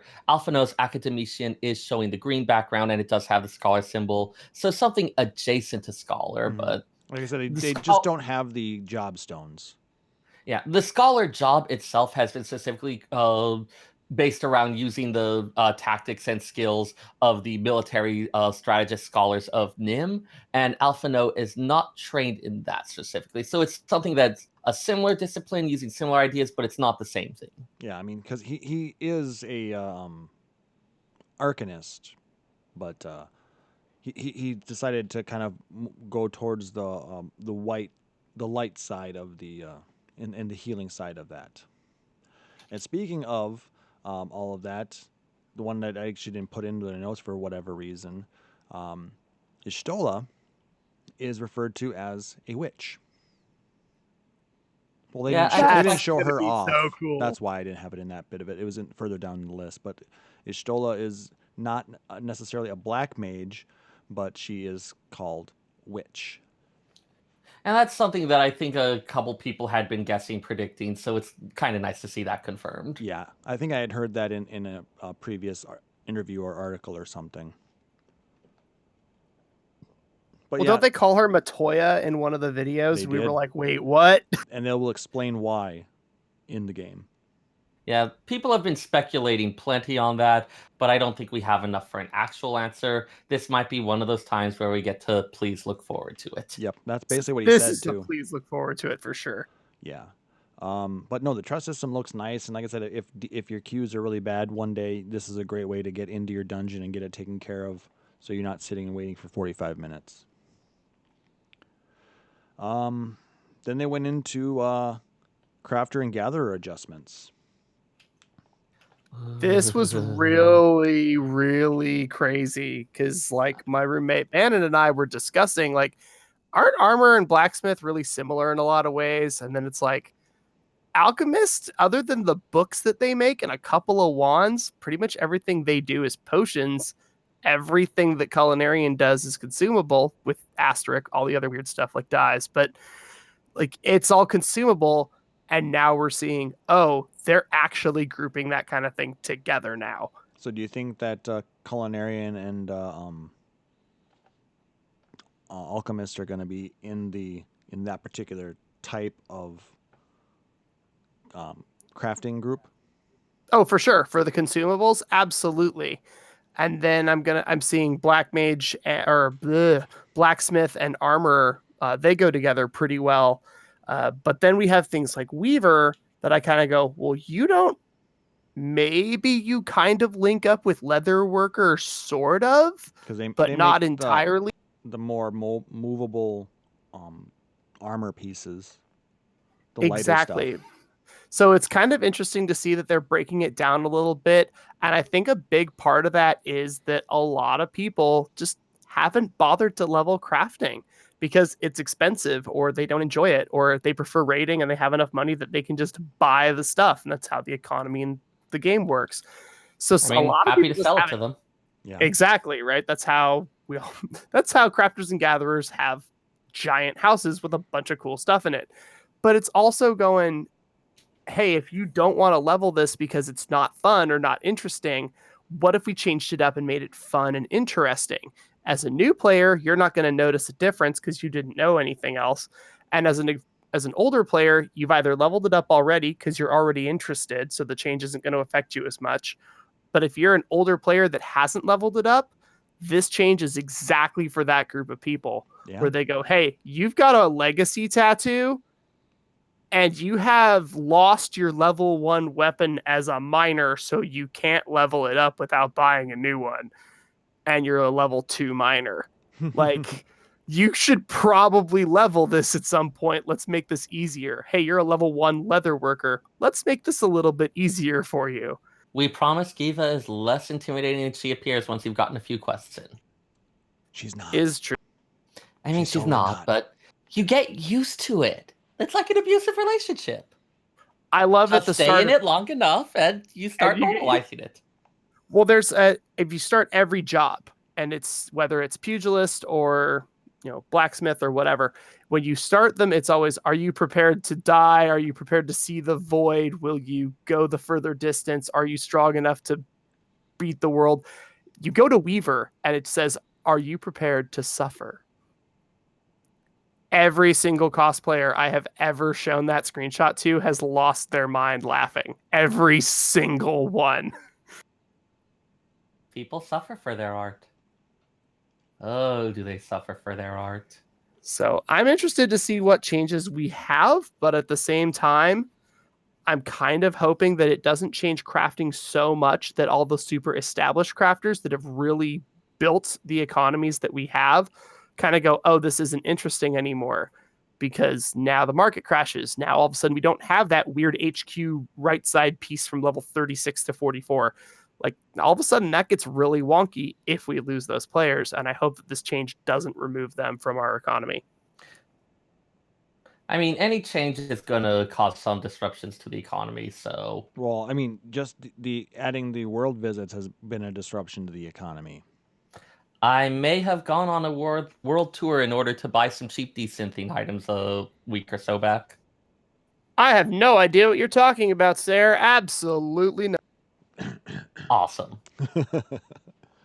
I mean, I think overall, making this type of content more accessible to everybody who plays is going to be a net gain for the game. So Yeah, sure, but that's for the game. What about for me? well, What about for my wallet? I need gil. do you really need to be sitting on 9 billion gil that you're not spending now? Oh, you think that's how much he has? You don't know about his problem with the horse birds. Well, that's I MGP. mean, the thing is, if your MGP gets low enough, they're like, why don't you just buy some more with Gil? Has yours ever gotten that low? it started that low, but at this point, I just kind of get a free 10K every week by showing up in whatever outfit I'm wearing. So not for. Yeah, so you can do a lot of horse bird betting with that, can't you? Oh yeah, Hmm. I gamble on the black one. It works every time, except for the time. Times it doesn't, like every time. Shush. If you or a loved one is struggling with horse bird addiction, You know, talking God about damn making these jobs a little bit more accessible, or the crafting and gathering a little more accessible. I got to thinking a little bit, and I think maybe discussed it in one of the streams this week. You know, what if they were to just make one crafter job, one gatherer job? I mean, because realistically, aside from what they make, their skills are the same. Yes, and it's Truth of Oceans, okay. Truth of Forests, okay. Careful Synth 3 is the same for everybody. I mean, they even mentioned that they're adding Steady Hand 2 and Birgo's Blessing to every crafter. I mean, we need it, but also there's this thing called the armory system. That's the only drawback to having only one gatherer and only one craft. Yeah. But I mean, like Birgot's Blessing was just like it was so powerful as to be a must include no matter what. Well, when you have something that becomes that, then it starts being okay. This is no longer actually interesting for balanced stuff. Yeah, I mean, if you didn't level that particular craft to get that particular Carpenter. skill, I mean, there were certain ones for each one that you had to cross class. But some more than, but like Birgot's was so much more powerful and than Steady the Hand others. too. So that was Culinarian, right? Yep. That was the third. Steady the Culinarian Hand, 37. What's Careful Synth 3? Is that Weaver? Careful Synth 3 is all of them. Yeah. Careful Synth 1 and 2 are Weaver, but 3 is Gotcha. everyone. Yeah, 3 Gotcha. is one that was added in Heaven's Word, I think. But I don't know. I'm leveling it up late, so I'm just like, oh, I have a bunch of stuff. Okay, cool. No, I hear you. But I mean, because the only difference between most of them at this point now, like I said, is the tool that they use. So, and the fact that we have 8 different crafters that are going to have 8 different sets of gear, and we don't have the room to stack all of those plus all of our other jobs plus. We need more room, Yoshi. Or we need more room because we have a main hand times 30 6 something? 3 30 something. It's a ton of jobs. It's getting a little out of hand. I have always said in any MMO, the true currency is inventory space. Yep. I know Yoshida has said in the past that, and other people have also expressed this, Final Fantasy XIV actually is one of the most open when it comes to the amount of storage that they give us in the different areas. When you look at your main inventory, your saddlebag, your retainers, the armory chest, the armoire, now the glamour dresser, all these different places we have to store, thousands of items. Yeah, But it turns out struggling with that stuff is not fun. no. So just give us the thing. Yes, just open it up, Yoshi. Come on. I mean, it's just a Switch, right? Kidding. Anything's better than, hey, welcome to WoW. Here's a bunch of bags. Or anything's better than, oh, you have a Moogle house. Shove bookshelves in the corner so you can hold stuff. Yeah, or the Gobby bag. Like, oh, you wanted to decorate this place? That's not terribly space efficient. My house looked like a crappy as-is IKEA corner. Like, it was just all of the bookshelves and and then random shit in the corner. And then you had to get the certain bed to add more space too. Yep, I had that bed. Yep. By the way, for anybody that didn't play Final Fantasy XI, that is what we are currently bitching about. Yep, and don't forget. Go ahead. Sorry. Was it simple bed, mahogany bed, and then noble's bed? I want to say. Noble's bed was, I think, the one you wanted. I had the noble's bed. You had to do the quest before because you had to do each one, so your Moogle could get more and more shit for his family when he goes on vacation. Yep. Yeah. There was. Oh God, I was in too deep. Yep, and then you would put your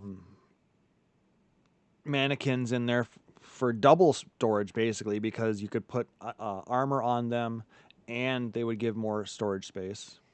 Like, I was proud that I made something passable looking that still gave a decent amount of space. And you had, oh God, especially if you wanted a particular Mog enhancement. Oh God, yeah. I had let's not get started with those, please. I had mega moglification cooking, and I bled for that. No, it's over. 11 is dead. I think only figuratively, but I'm not actually sure. I can't remember. Anyway, I don't miss that. Sorry. Sidetrack. Moving on. Where were That's we? kind of what we do, Klauss. But no, if we were to maybe condense the jobs, I mean, I'm not saying into just one, but we're kind of getting in that route. We've turned 8 different class quests into 5 now, coming in Shadowbringers. Yeah, it's I want to. Oh wait, actually, it'd be 11 into 5 because there's 3 different crafting ones and the 2 gatherers. Oh, got it. Yeah, just on that side. Yeah. Yeah, you're right. For some reason, I was thinking about the combat ones. Yeah, the combat ones is 4, I think.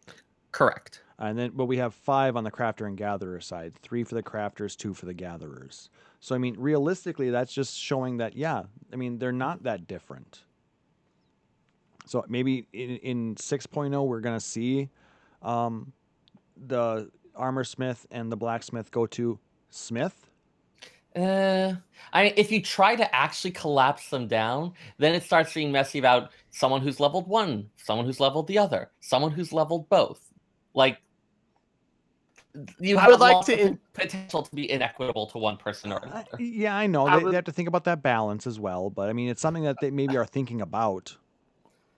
Okay, so here's one for you. I've done 1,000 dungeons as a tank, and then I go buy a scholar.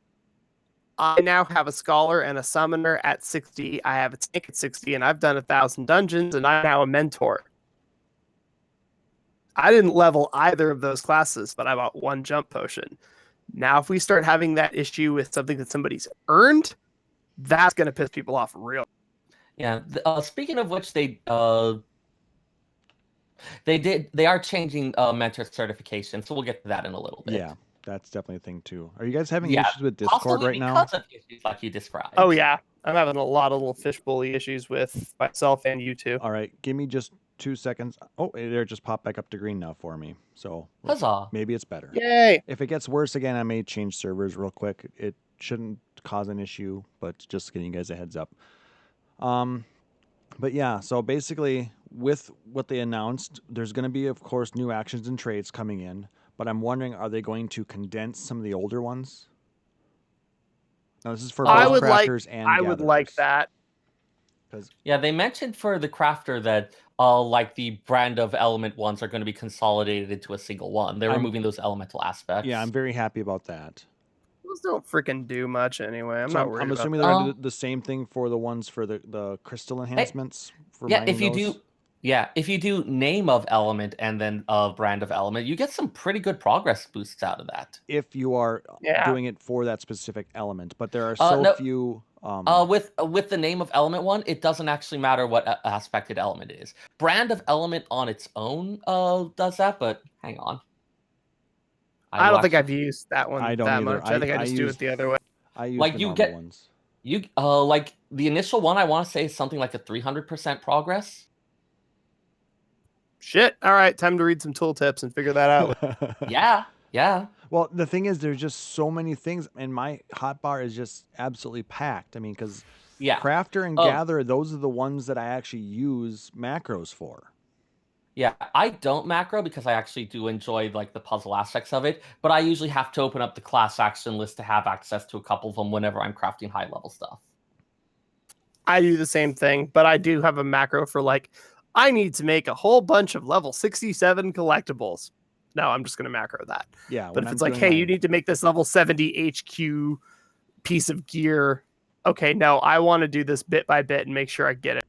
Yeah, if it's high level stuff like that, 4-star, where you want the HQ because it's going to become a best in slot piece, then yes, I'm gonna individually do that. I'm gonna follow a rotation.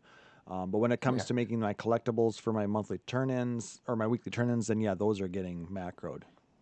Yeah, it does say for the next 5 steps, brand of element efficiency is increased. Increase determined by current progress.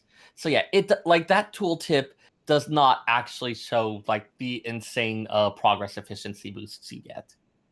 And it's 15 CP to use that and then 6 CP per brand of action. So it's a fairly cheap way to get a lot of progress. Good to know. Today on How to Craft with Seyrr. Woo! Um, Every once in a while I do the whistle while you work because it's just fun. Well, here's one bit that I was very happy to hear. They're not giving us a tackle box for Fisher, but they're giving us a next best thing. They're giving us a new type of tackle for 2.0 fish called boilies, which is basically taking and mashing up all of the low-level tackle and lures and all that, and you can get rid of all that now. Yeah. So I never did get some of those big fish. Maybe I'll go back for it. Yeah, with your boilies. Oh yeah. Well, those might still require special bait, but we'll see. They did mention that they want to expand it to Heavensward and Stormblood areas as well. Yeah, eventually. 6.0 and 7.0 confirmed. Woo! I still have the optional level 50 fishing quest that you have to get the Titanic sawfish to get the first half of it, and then there's the do you know how many goddamn woohoos I mooched? I mooched so many wahoos, and I got it. And mooching the wahoo sounds like either surfing or drug slang. I'm not sure which. You mooched that Both. wahoo. Mooching the wahoo. Oh my god! But yeah, I have the Living Legends quest up, and I'm just like, I'm never doing this. Everybody who watches just me know that- stream, they know it's there for me too, guys. So don't feel bad. Oh, I hide it. I hide my shame. But basically, they're just trying to increase convenience overall. Because the other thing they mentioned is master books 4, 5, and 6, as well as folklore books, are going to be easier to get. Mm-hmm. Cool. I have them all already. I know, but I mean, like I said, it's not for those who keep up to the quote unquote end game of crafting and gathering. Klauss, I feel like you're burying like the lead, like the really big piece here, where they're making some fairly extensive changes to the crafting UI. We're getting there. I'm just talking like, about. This is the good part. Why are you dragging it out? Because I'm trying to see how much I can drag you on. So a lot. It's a lot, Klauss. So we're gonna just hold on that in a little bit. I'm gonna show you guys some more pretty pictures. Oh my god, Klauss! I'm gonna set you on fire. So I am gonna set you on fire so much. So now we get to see some of the new gear for your gatherers. We got Fisher, Botanist, and Miner up there. Seyrr, you said you liked the Fisher one, didn't you? Yeah, I'm actually kind of feeling that. The Botanist one just isn't quite working for me. But it's got not a pretty bad, straw hat. Yeah. I don't know. I like the one strap overalls. It's a hardcore thing going on. Yeah, I figured that would have been your jam, Seyrr. Yeah, not so much. Bad, but. And then we've got our blacksmith, armorer, and carpenter. They look like they fit for the job. I mean, they're not spectacular, but they're not bad. I mean, I've always liked a simpler aesthetic on a lot of things, so really I'm kind of annoyed about the various crafting outfits that they're just restricted to that one. I would love to wear some of these outfits on a lot of different things. Like I'm sure you would love that Weaver one. I mean, the Weaver's fancy, but the Goldsmith is kind of more my speed. And, you Like know, it's still elegant, but it's like a little more of an understated elegance, practical elegance. it's kind of like a towny look. I'm feel like the sure you mean that Goldsmith- in a good way. Yeah, no, I do. I feel like the Goldsmith is gonna throw like a newspaper at me and start singing with his. You going with the newsy? I am okay with this. My favorite though, that Alchemist. Holy shit. That Alchemist coat is amazing. Yes, The that whole- Alchemist coat is so good. It's a lab coat. Yeah. It's a straight up lab Well, coat. It looks amazing. It's a steampunk lab coat because it's got the leather part in the front, and then it's got the big old coat. I mean, I have some those news. It's Square Enix design. There's going to be a lot of belts. Yeah, that's true. I mean, you kind of need something for when you accidentally splash acid on yourself, which Yeah. I imagine happens to alchemists all the time. No way. Alchemists require better PPE. This is our solution. Seriously. Like, how did OSHA ever allow any of this? I mean, I'm a culinarian, and like I'm cooking in a town that was won in a boat race. So like nothing is safe. Hmm. Hashtag Chernobyl. Oh God, Oh dear. How did OSHA allow this? Well, they weren't there. There's That's your why. answer. All right, Seyrr. Enough tormenting you. All right. That UI So- change. Oh, so much more readable for a lot of stuff. Do you have a picture of that one? No, I didn't grab that one. Nope. Leave me a No second. Maybe I worries. can find it. Like, they're putting a lot more of that information readily visible. The durability is going to include a visual guide in addition to the number. Let's see, along with the condition, that's also going to be a lot more visible. Whether it's in normal, good, excellent, poor. They'll have the collectible synthesis status very clearly displayed in the window. I cannot tell you how many times I've had, okay, I need this for collectible synthing, and I turned it had turned it off without noticing, or it had been turned on for something where it's like, oh, hey, I want to make a batch of food and high quality it. Oh, hey, I made a single collectible thing. Well, great. I guess I can wait a week and see if Rowena wants it. I have done the exact same thing, and it's very frustrating. Let's see. Uh, I'm finding it. Give me just a second here. Yeah, a lot more visible. Instead of having the buffs be in the upper line where it just has the icon for them, it actually shows the name of every single one, along with its current status, how many turns it has left, and 2 lines showing, at assuming 100% efficiency, the amount of progress and quality gains you'll get from various actions. So no more of the, oh, hey, I think I've got enough for this. Oh, no, I forgot. I was on this recipe where the progress gives me about 50 less than for the other stuff I've been working. And I didn't find that out until I was at the final progress building step. Oops. Yeah. So for people who are wanting to take advantage a little more of that puzzle type nature of it, plan out stuff, or just make sure that they've got enough left to cover things, you have a lot more of that information available now.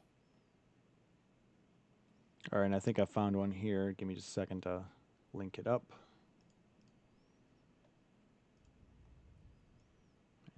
Put it in a good spot. And there. So that kind of gives a little bit of an idea what you were talking about there. Yeah, so much nicer. Like, the current interface, it's very spare. It's kind of hard to tell what's going to be happening with things, what you're going to get out of it. Not at all user-friendly. And what's nice is a lot of the information can either be shown or hidden if you don't need it. There's an area down here towards the bottom where you can actually move some of the information up.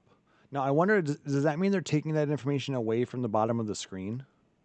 Because that's where I kind of currently watch that for that information.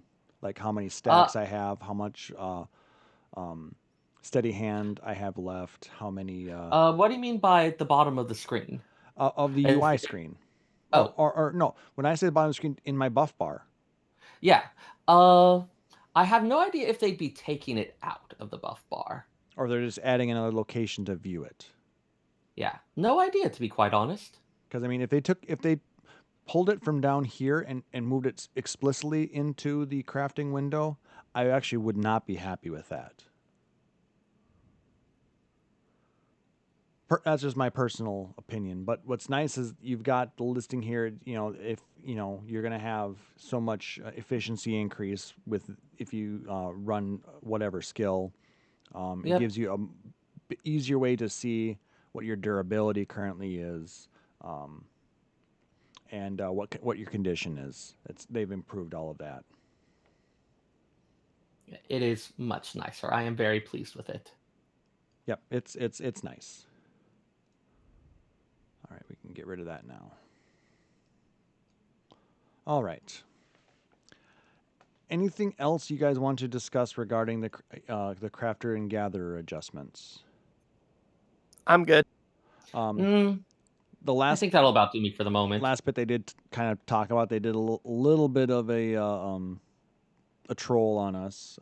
They did not specifically say, but because they were kind of hemming and hawing about it, there's going to be another tier of materia coming out. They didn't say. They didn't confirm it, but they wouldn't have been bringing it up if they weren't going to do it. They even said that specifically. Or at least there's going to be some kind of change to it. Yeah. If it's just adding another tier of materia, I'm kind of, I don't know. I feel like there's potential issues with that, but I could see making some kind of change to it. Maybe they'll just boost the materia so it's higher potency. Because realistically, tier 1 and 2 materia are worthless. I mean, yeah, that's the thing. If you add another tier, you're just going to make previous tiers, like more tiers, worthless. Yeah. And it's the same kind of thing as with other ones. Like, oh, hey, you have these actions or you have these various things that it's unclear why we still have them since they're no longer really meaningful, but they're kind of clogging up the system. Yeah, so it either means we're getting a tier 7 materia or there's going to be a massive change to the materia system. I'm down for both, but I kind of hope it's a change to the system. Yeah, like either an improvement in the efficiency of how it's melded or an improvement as to how much stat gains are given. I mean, we already know we're losing all main stat materia. Right. For battle classes, but, you know, what are we getting for crafters and gatherers? Which, I mean, I guess I'm okay with them reducing the number of materia types overall. Simplification is best. So, yeah. And then we showed off all the gear sets. And then they started talking about system updates. First thing they talked about, the new tombstones. And wow, was that an interesting name for our weekly tombstone? All right, who else remembers old Seyrr games? Oh, I played a lot of them. I didn't play this particular one, but I played a lot of Seyrr games. Yeah, I've seen some running discussions where it's kind of a question of whether people remember the name from Seyrr games or whether they remember it from Toho. But yeah, our two new tombstones are, how did you pronounce the first one? Goetics? Goetia. Gosha or Gosha. I know. So the book itself is, I believe, the Gosha. I think. Well, they were called the Tombstones of Goetia then, and then. Gosha is the book. I think Goetics is the. This is a thing with grammar. It's a grammar thing. Okay, so what are they? So is it gonna be Phantasmagoretics? No, Oh god, it's like poetry versus poetics. You had no problem with Tombstones of Poetics. No.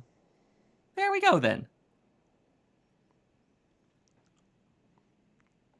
I have no idea what point I'm trying to make here. Shall I keep going? But yeah, Phantasmagoria. That is a mouthful. So you got your Phantatomes. Phanta Fever. Yep, we have Goda and Phantasmagoria. I'm looking forward to the stupid nickname that we end up calling it in about 3 weeks. That'll be Phanta Fever.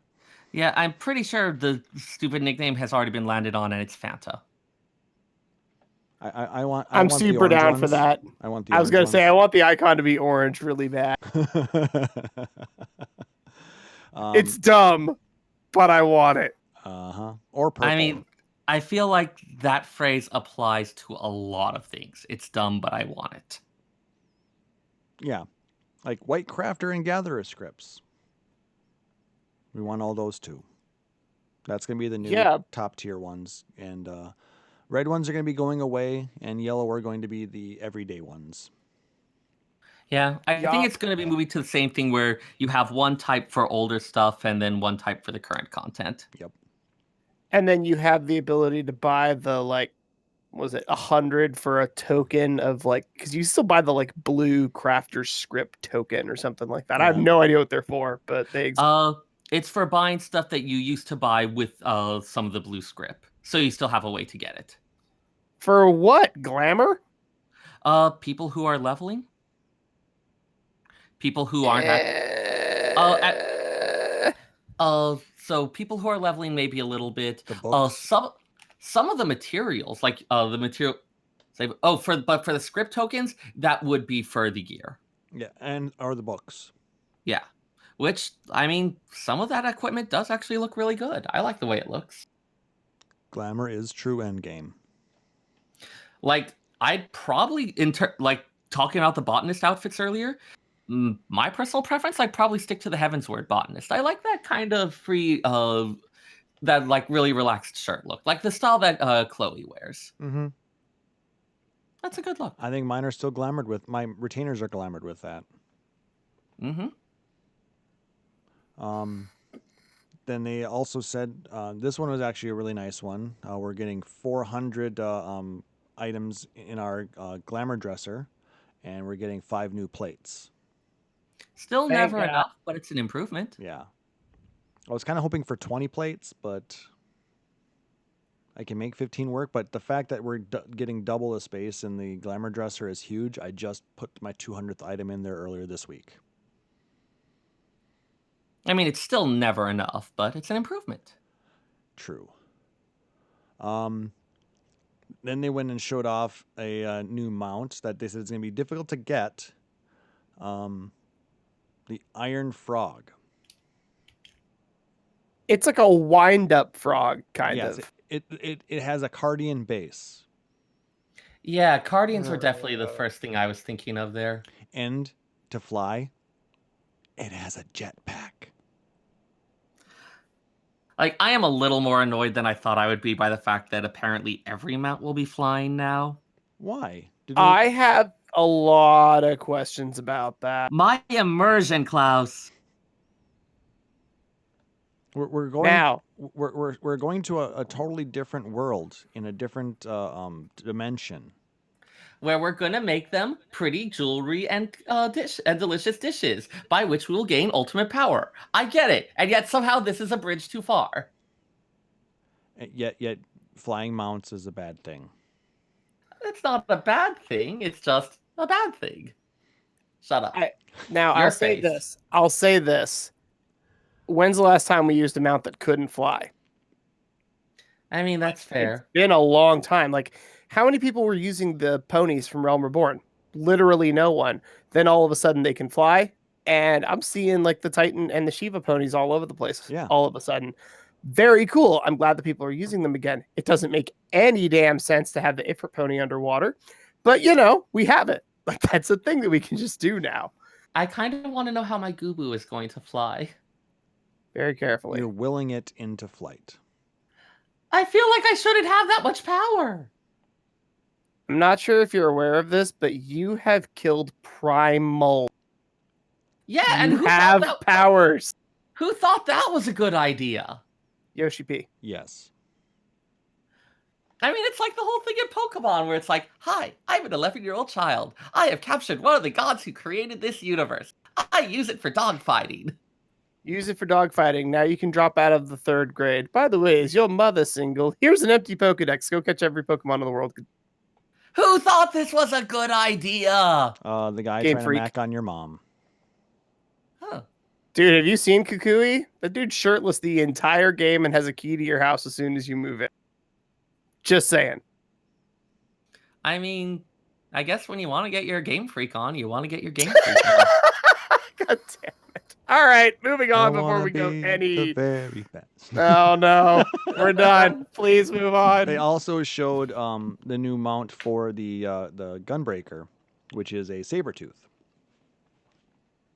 and it also flies. Of course. Sure. Just wave your hands and say ether, and you're probably fine. That's Yeah. literally my roommate Bannon actually asked. He's like, so how does the Ifrit pony work underwater? And I was like, magic.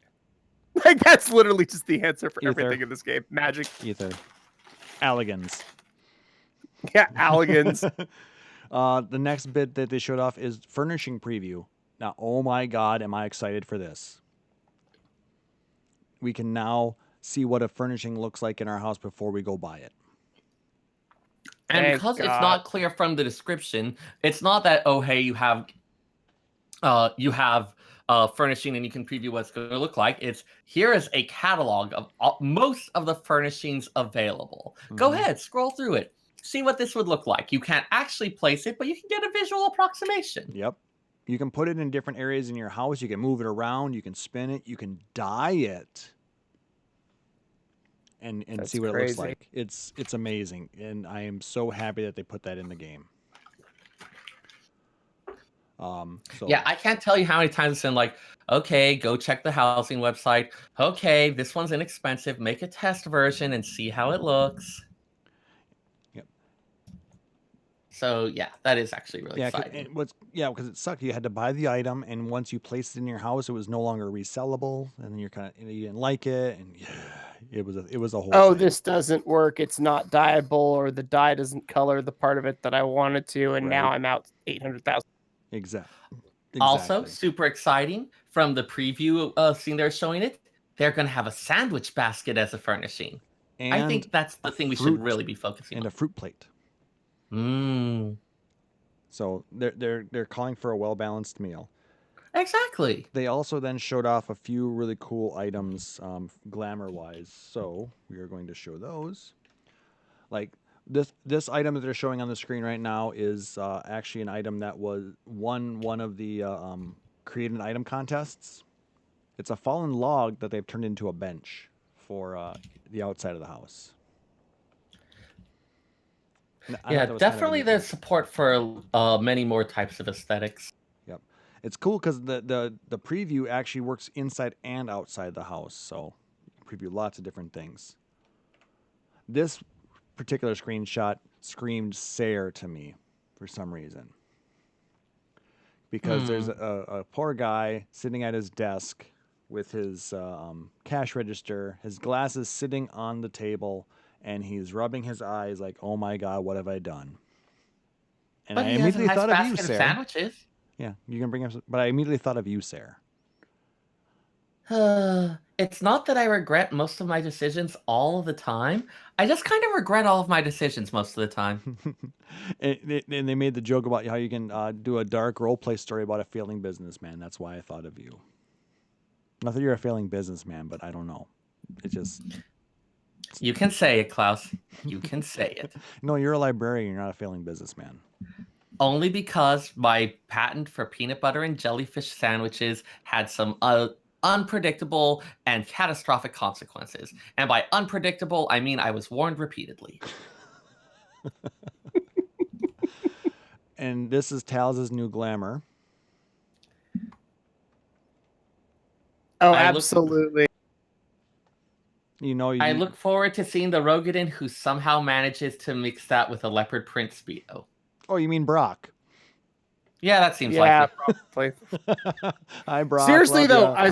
I saw the frog and I was like, how long is it going to take before somebody cosplays Glenn from Chrono Trigger? Probably like 5 minutes. Or something along those lines. Yeah. Is there more?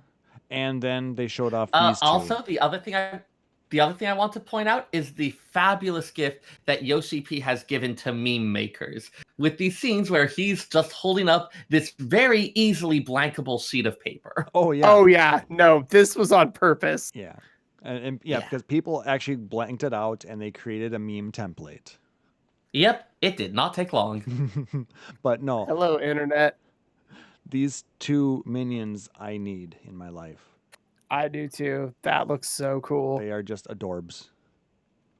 How do we get them? Please don't say MGP. Probably not. They're probably going to be something you have to work hard for, or they're crafted. I think they're crafted. I'm okay with crafted. But you have to craft it from something that drops from Omega 12S or something. Dude, Omega 12S is going to be a cakewalk in a couple of... We'll see. I mean, We'll see. maybe like a zucchini cake where it's not actually that great, but it's still there. Hey, zucchini cake's not bad. I like carrot cake more. People in your vegetables in your cake, I don't understand. Like, good vegetables are actually really nice. Okay. They also announced the Centurio seals are going up to 4K instead of 1K, so thank Christ. Took long enough for that. The hunt is getting some other boosts as well. Your weekly B rank, you're going to be able to know, where it is in proximity to you. They're going to put up a status that says it's to the north, or if somebody else kills it, it'll say it has disappeared. Oh, neat. And yeah, given how often that would involve like going back and forth all over the zone, and it's mostly becoming an annoyance. Yeah, I mean, granted, the newer ones from Heavensward and Stormblood were much easier to find because they were only available on half the map, and there was just a select few spots he spawned. Those ARR hunt B ranks are a bitch. Mm-hmm. Yep. Dark Helmet is still the cutest. Yes, I will agree, but he's a bitch to find because he sometimes goes down on the island. They also put in a message for when an S rank spawns, anybody in the zone will get a message, you sense the presence of a powerful mark. Plus an added surprise. So there's a lot of other things going on. And for those of you guys who are, like Ben in the chat saying he has a difficult time finding them, I use places like Cable Monkey's hunt maps. Even though he's not going to be doing them for Shadowbringers, there will be a group that will be doing them. So the community is providing ways to locate that stuff. So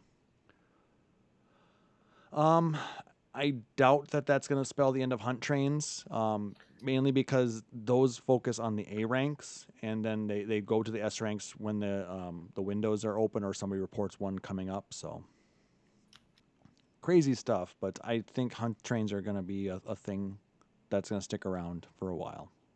Yeah, I don't see that changing anytime soon. For good or for bad. Retainer window update. They're getting a sort function. Thank God. We can rearrange them if we want. Materia melds can be requested in succession. We mentioned this already. All mounts can fly. And then the mentor changes. Oh, yay! One I wanted to throw just because we glossed over it. They're going to be adding an achievement watch list, so you can actually track progress for achievements. For a lot of the folks I know who are achievement hunters, that's something they're really looking forward to. Up to 30 achievements can be tracked.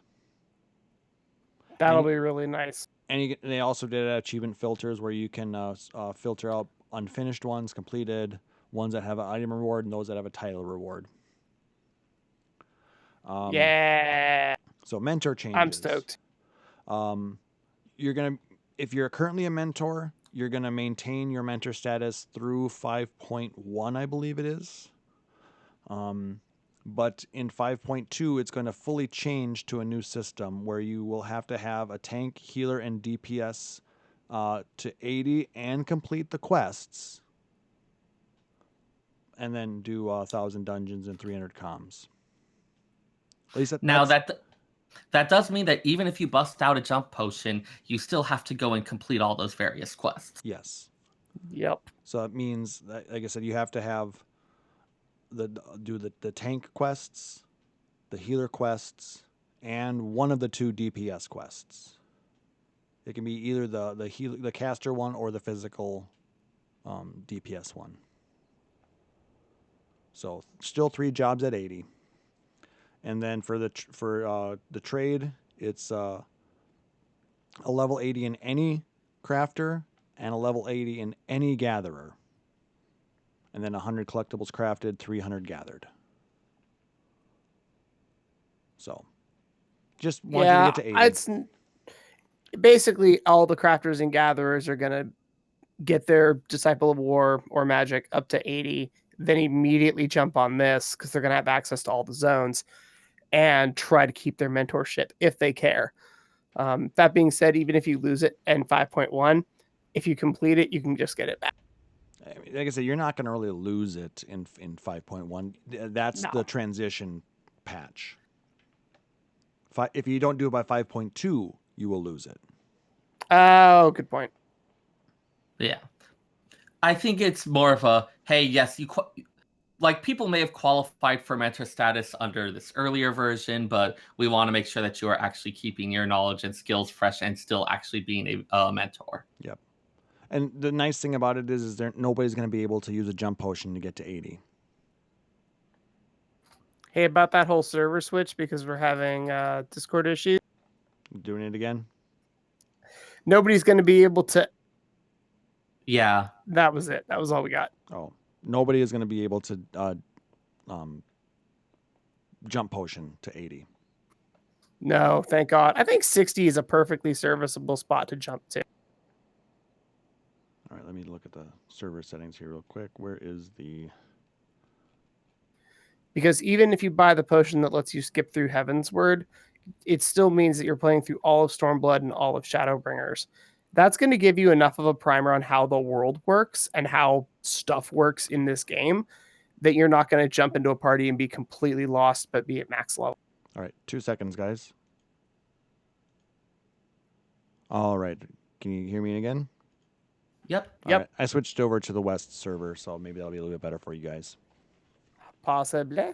All right. Seeming good so far. And then the next thing they showed off was the new raid. Or at least a little bit of it. Eden. Let's turn that back Yup. on. And yeah, amazing. Beautiful. They specifically said that they Right. can't show very much because they don't want to spoil the main scenario. Hey, what's that thing? There's a thing out there. What is that thing? That thing looks somewhat familiar in shape. Do we eat it? Sure. Do we poke it? You poke it. If it doesn't move, then you eat it. That's how this works. But does it taste good? I don't see how that's relevant. Hit it with a fire 3 first. It'll taste better. So you're going to cook it. What if it's rock? I mean, Then you're going to burn your Some- mouth with yeah. hot rock. Some rocks are edible, like salt. But you grind the rock. You make it I teeny mean, tiny. I guess this game is rated M. Silver, you don't eat God the damn rock it. in rock soup. And Seyrr, you're a bad. I mean, I know this is where you say that I should feel bad, but let's be honest, I don't. That's why I No. didn't say it. Because I knew better. Sarah, you have feelings? Yes, All right, that's new. All right. they get in the way sometimes. It's really Basically, frustrating. that's what they... This is basically what they said. Well, not in so many words, but they didn't say anything about Eden. Because they can't tell us anything about Eden. But Yeah. they showed off this That- area. It was barren. There's a thing over there. And we think that thing has to do with what we do. But that's all they really don't tell us. That thing off in the distance is visually similar to the Eden Guardian Force in Final Fantasy VIII. Yeah, so we were fighting our imagination. We're fighting purple monkey dishwashers. Oh my god, Klauss, your imagination sucks. Wait, no, it's purple monkey dishwater, wasn't it? No, it's Purple Monkey Dishwasher. Like, get your Simpsons quotes right, at least. Oh.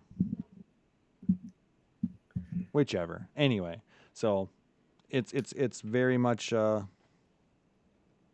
in the air as to what Eden actually is, but there is a they showed off in the trailer. There was a bit when we were looking at the world from high above, and we saw the Eden symbol flash across it real quick. There was also a bit where there's an Eden poster on the wall. I don't know if you guys caught that bit of it. I did not. Mm-mm. I saw it in it was in one of the buildings. We were with the Scions, I believe, and there was a poster on the wall, and it looked very similar to that symbol. So, but I'm looking forward to it. We're gonna get Eden, not right away, but I believe we get normal 2 weeks, and then we'll get Yeah, they posted a calendar. Yep, the calendar. That's right. Eden normal. So June 28th is the start of early access. Yep. July 2nd is the start of official service. And then 2 weeks later, Eden normal opens. July 16th. Yep. Yep. 2 weeks after that is when Eden Savage opens, along with the Tomestones of Phantasmagoria.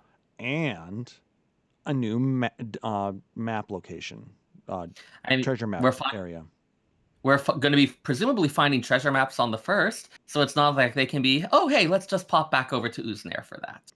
We go to the Dungeons of Liegia, I'm calling it. I don't know if that seems reasonable. Still, new maps. I'm down. Yep. Rip Gazelle-skin. I still have some dragon skins. I want to get some of those Orchestrion No, rolls. I know. None of these are ever going to really die, per se, but I'm hoping they eventually remove the level sync. I can tell you that dragon skins can be completed with about 3 people. You mean the dungeon portion of it? Yeah. I suppose, because, they sync it to level 60, and then you get, you can be up to 270, can't you? Yep. From experience, I can tell you that 2 people with some difficulty, 3 without too much trouble. Well, we got 3 of us here. Ooh. All right. Screw this podcast. Let's do this. All right. See you guys. Just kidding. All right. Have a great night, and be sure to tune in at Phoenix.com. And he's gone. Okay. I'm going to skip over some of this other stuff that they talked about because we've been talking for quite a while. And Seyrr still has... I don't know, do you want to talk about the lore? Because we've been going at this for almost 2 hours. I mean, I kind of do, because the next opportunity is going to be when stuff starts. And I mean, I can try to shorten some of it, but... All right. That's partly because of that trailer, there is a topic that's been on everyone's lips, frequently with a lot of misinformation. Or saying, So, one last time before Shadowbringers, it's time for our remedial review session. Notebooks out, class, because today we are going to be talking about the properties of primals. What are they? What aren't they? What do we actually know? And what is just an unsubstantiated pile of guesswork and hype? Pay attention, this is going to be on the final exam. I'd also like to give a special thanks to Anonymous for extensive discussion regarding this topic. We have been trying to fight against a lot of the flood of confusion and misinformation on this. So hopefully this is another dent in the, quite frankly, insane claims I have seen going around. So let's start first by getting our terminology straight here, because this is one where there's a lot of terms used, often interchangeably. The broadest, most general term for these types of entities is a deiform, kind of a portmanteau of form and deity. And any entity that's created from a mixture of ether and desire is a deiform. If you remember nothing else, remember that. Ether plus desire equals deiform. Now, that desire frequently involves faith in a deity of some kind. There's been lots of different trends in these belief systems over the millennia, and that seems to result in different trends in the summoned entities. In the third astral era, the trend was towards a lot of those tutelary deities, gods that are champions of their civilizations, protecting a society against enemies. Think of something like Athena for the city of Athens, or Marduk for the city of Babylon. Now, given what was going on at the time, these gods were known as the warring gods, the ones that were fighting against the Allegan Empire. Allegans used the term icon, which is a word that literally means a religious image. One thing I like about this term is it means that the Allagans are actually kind of throwing shade a bit. They're referring to these deiforms as images. They're saying this isn't an actual god. It's just a picture of one. It's just a hologram of one. It's just an image. It's not the real thing. So little bit of some propagandic type things in the showing the Allagan position in how they refer to it. And the Warring Triad, those were also icons. They just happened to be among the 3 most powerful that were summoned during that time. And so were captured by Allag and used to power the centrifugal crystal engine of Azys Lla. Now, compare that to the 6th Astral Era, where we've got summoning coming back, but this time, that summoning is mostly being done by beast tribes. And the deiforms that they're summoning are a reflection of their beliefs and are based around primordial elemental energies that created the world as we know it. So, because these deiforms are shaped around beliefs involving primal energies, they came to be known as primals. Elder Primal is another one that gets bandied around a bit, and that just refers to any deiform that predates about the start of the 6th Astral Era is what they've been going with. It's not a thing about whether it's currently worshipped, although many of these deiforms have outlived the peoples and cultures that worship them. The only qualification for what makes something Elder Primal is time. So, like Odin. Odin is one of the earliest examples we learn about of an Elder Primal, correct. Another one of those ones that was called during the 3rd Astral Era does seem to have long outlived the society that summoned it, but it's referred to as an Elder Primal merely because of its age. Yeah, I mean, even Bahamut is been called an Elder Primal. Yep. Even though the Allagans would have referred to him as an icon, we don't worry about saying Elder Primal versus Elder Icon. They're just all called Elder Primals. And I also want to point out that this is something where a lot of these definitions have been kind of treated more as suggestions and guidelines by many groups. Garlemald refers to all deiforms as icons because they see themselves as an extension of the Allagans. The Allagans call the deiforms of their times icons, and so Garlemald just calls all of them icons without regards to any of that other nomenclature stuff. Eorzea isn't much better. People call pretty much every deiform that shows up a primal. Unukalhai, the white-robed boy who assists us in the Warring Triad quest, he refers to Sephiroth as both a primal and an icon in his journal.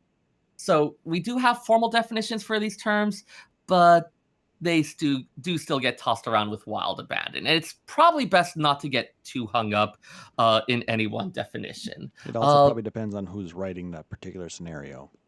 Pretty much. When I was talking with Moose, he came up with an analogy that I really liked.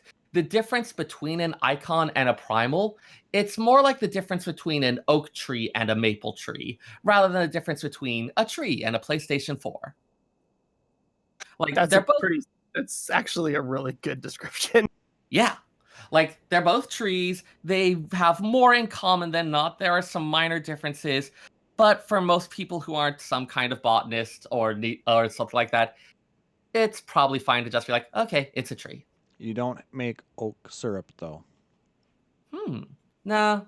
I think in Stardew Valley you get oak resin. You definitely cannot eat that. So that's not. Anyways. So that's why we want maple trees. And wait, we don't want any of these.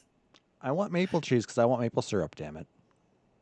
So, now, anyways, so then we've got this idea of, okay, deiform is ether plus desire, returning back to that initial most important element. So a summoned entity's mind and will are shaped by the desires and the beliefs of the one who summoned it. Now, in most of the cases we've seen, that desire takes the form of faith. The desire is a supplication being made to a god, and so the ether is shaped by the belief in that god. Now, trying to trick this out by saying something like, oh, well, I believe in this god who is super awesome and will do whatever I want, doesn't really seem to work. How many people truly and sincerely believe in such a god, instead of just thinking, oh, this would be really convenient for this plan I'm trying to enact? It does seem that you need sincere belief to get that strength of desire that actually allows a deiform to be created. The summoner's mental state does also seem to have an effect on what's summoned. The dragons of Mericidia in the third astral era, they knew Bahamut. They had memories of, had interacted with him directly, but the one that they brought forth was a crude mockery of the actual Worm King, because their hearts were so clouded with anger, sadness, and a desire for vengeance that the deiform they created was shaped by and infused with those desires. We can also take a look at the version of Titan that we encountered that was summoned by Gabu.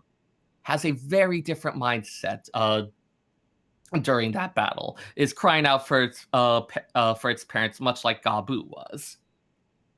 And so again, I want to emphasize that this is not, even that mental state, it's less of something that can be consciously controlled.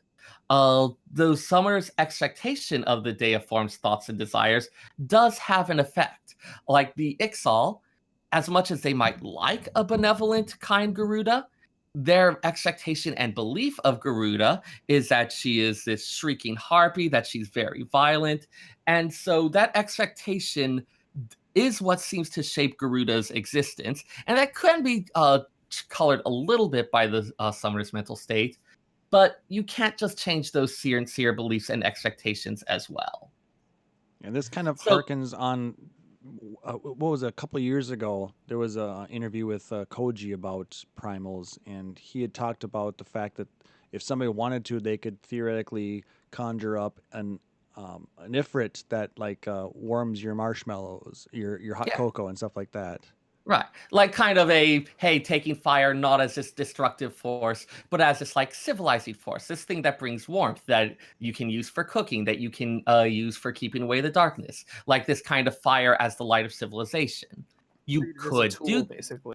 Yeah, you could create an Ifrit that was more based around that kind of role, but this would involve, say, something along the lines of like kidnapping a bunch of Amalja, breeding them over centuries, inculcating their children and their children's children, and so many more with these beliefs. Like, or maybe even not doing it purposely, just having this separate offshoot tribe develop with their own sincerely held beliefs. Like that belief, that really fundamental faith is important. It's not something that can be easily faked. Or we just need to get a Gabu like Amalja. Maybe. That likes hot cocoa. Well, yeah, but then you also need to get that worked up enough to be calling a primal. Like if it's just oh hey, this is the god of hot cocoa, and you're in danger, are you really going to be calling the god of hot cocoa? If hot cocoa makes me feel that good, maybe. It worked for Harshafant.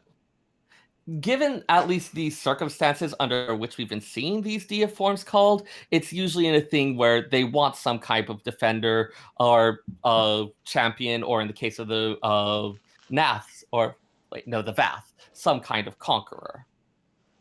So not quite as easy to manipulate as that. I'm sure people are thinking about how, but so far we haven't seen any good avenue into that. I think if anybody's going to be the avatar of hot cocoa, it is going to be Harshafant. Oh, absolutely. I mean, like, I could see him as being, like, if there was going to be a deity based on him, it would be like some kind of hospitality thing, like Hestia comes to mind. Like a god of the hearth, the one who's creating a welcoming home. That would totally be Harshafant as a deity. They should make that a thing. With maybe a little bit of weird sex stuff, because Harshafant. Yes, make that a thing, please. Okay.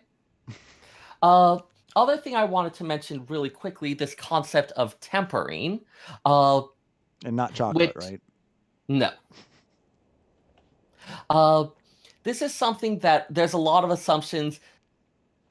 I mean, pretty much because of that trailer where Solus is talking about Hydaelyn and Zodiark as being akin to primals. It's something where there's a lot of questions about what exactly he's saying there, what's being implied by it. So I do want to be really careful here. But this idea, there's one that a lot of people have been running with, that Hydaelyn is just like the other primals and has tempered the Warrior of Light. So tempering is this idea of the strength of this desire, the strength of this primal, kind of starts to override the will of another person.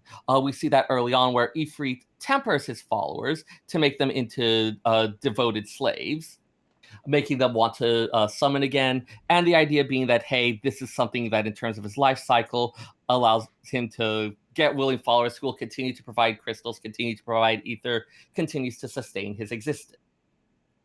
This isn't something that we have seen in all primals. Ramuh is one that comes to mind where, although some of the sylphs are tempered by the summoning process, Ramuh actually does not seek to temper sylphs, actively dislikes that the sylphs are doing this. He's seeing this as like, he is not looking to perpetuate his existence. He's trying to be that fair judge image, which it's really interesting to wonder about where the sylphs got that from. We've also seen ones like, for instance, Shiva or Tsukuyomi, where you've got these primals that were being controlled by the will of a person that were not seeking to temper more followers, but were just seeking to use that power for another person's purposes. But it is the idea of this primal being made up, this deiform being made up of ether and desire, and that desire being so strong as to kind of flood the people in its presence, to kind of bring them under its sway to be captured by that same desire. As I said, there's people who are speculating that Hydaelyn somehow has been tempering us. There are a lot of Zodiark apologists. It's really, really weird. I don't quite understand. I mean, I've got some guesses as to why. So yeah, the thing that does cause a lot of speculation about this, as a Warrior of Light, we have the Echo. The Echo is something that seems to make us immune to that primal influence. Lots of primals who have tried to temper us, they're surprised by it, want to know, like, is there another that has us in their power? Why is it that it isn't working on them? One thing I did notice is that we've seen others who do have the Echo for whom it was artificially induced. Fordola is one that comes to mind, where we haven't seen any sign that Hydaelyn gave her any particular attention, but she is still immune to tempering. So the Echo, which seems to be this lowering of barriers, this ability to reach out and contact other people, it seems to be that in and of itself makes immune to tempering, but I'm not sure if it actually is supported that it itself is a form of tempering. One comparison I saw that I actually really like, and that I'm going with as headcanon for the moment, is that the Echo is Hydaelyn jailbreaking us. So we're going to be broken on the next update?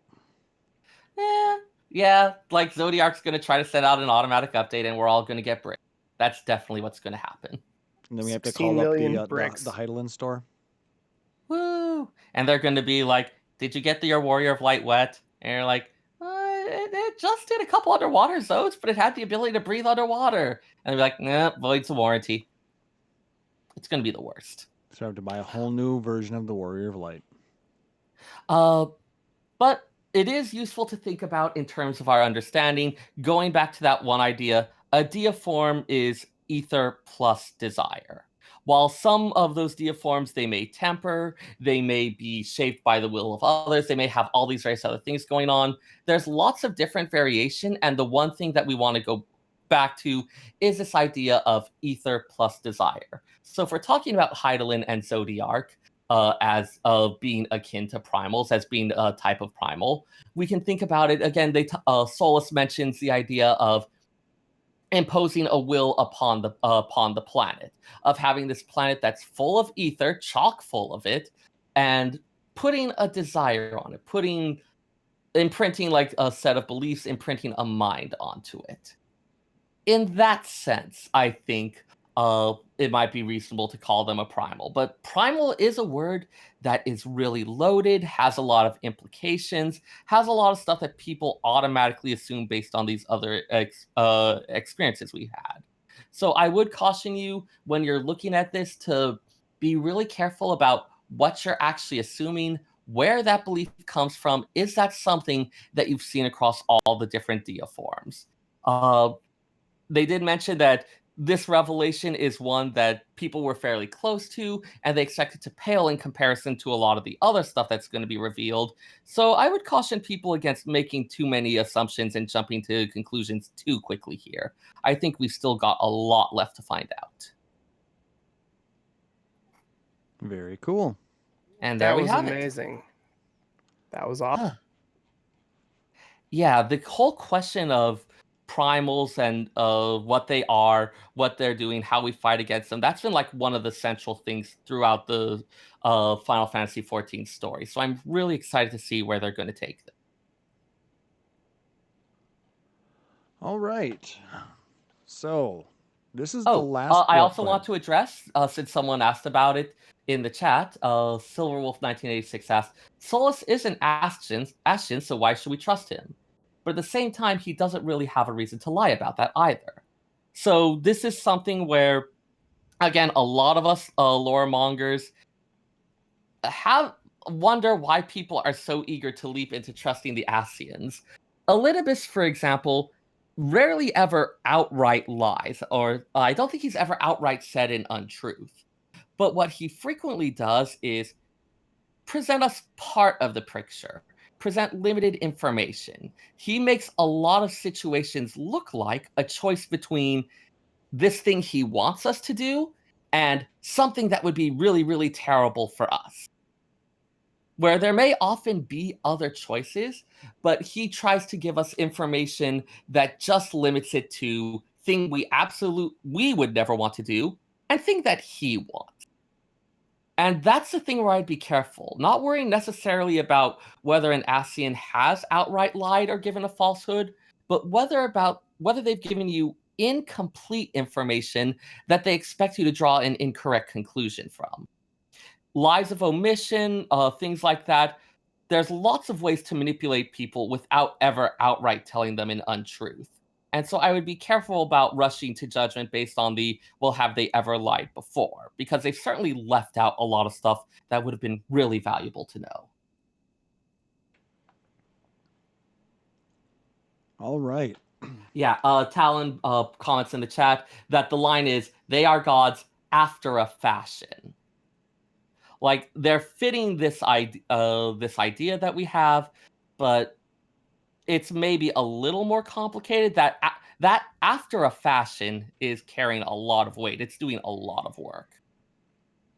He maybe just doesn't recognize them as what they are.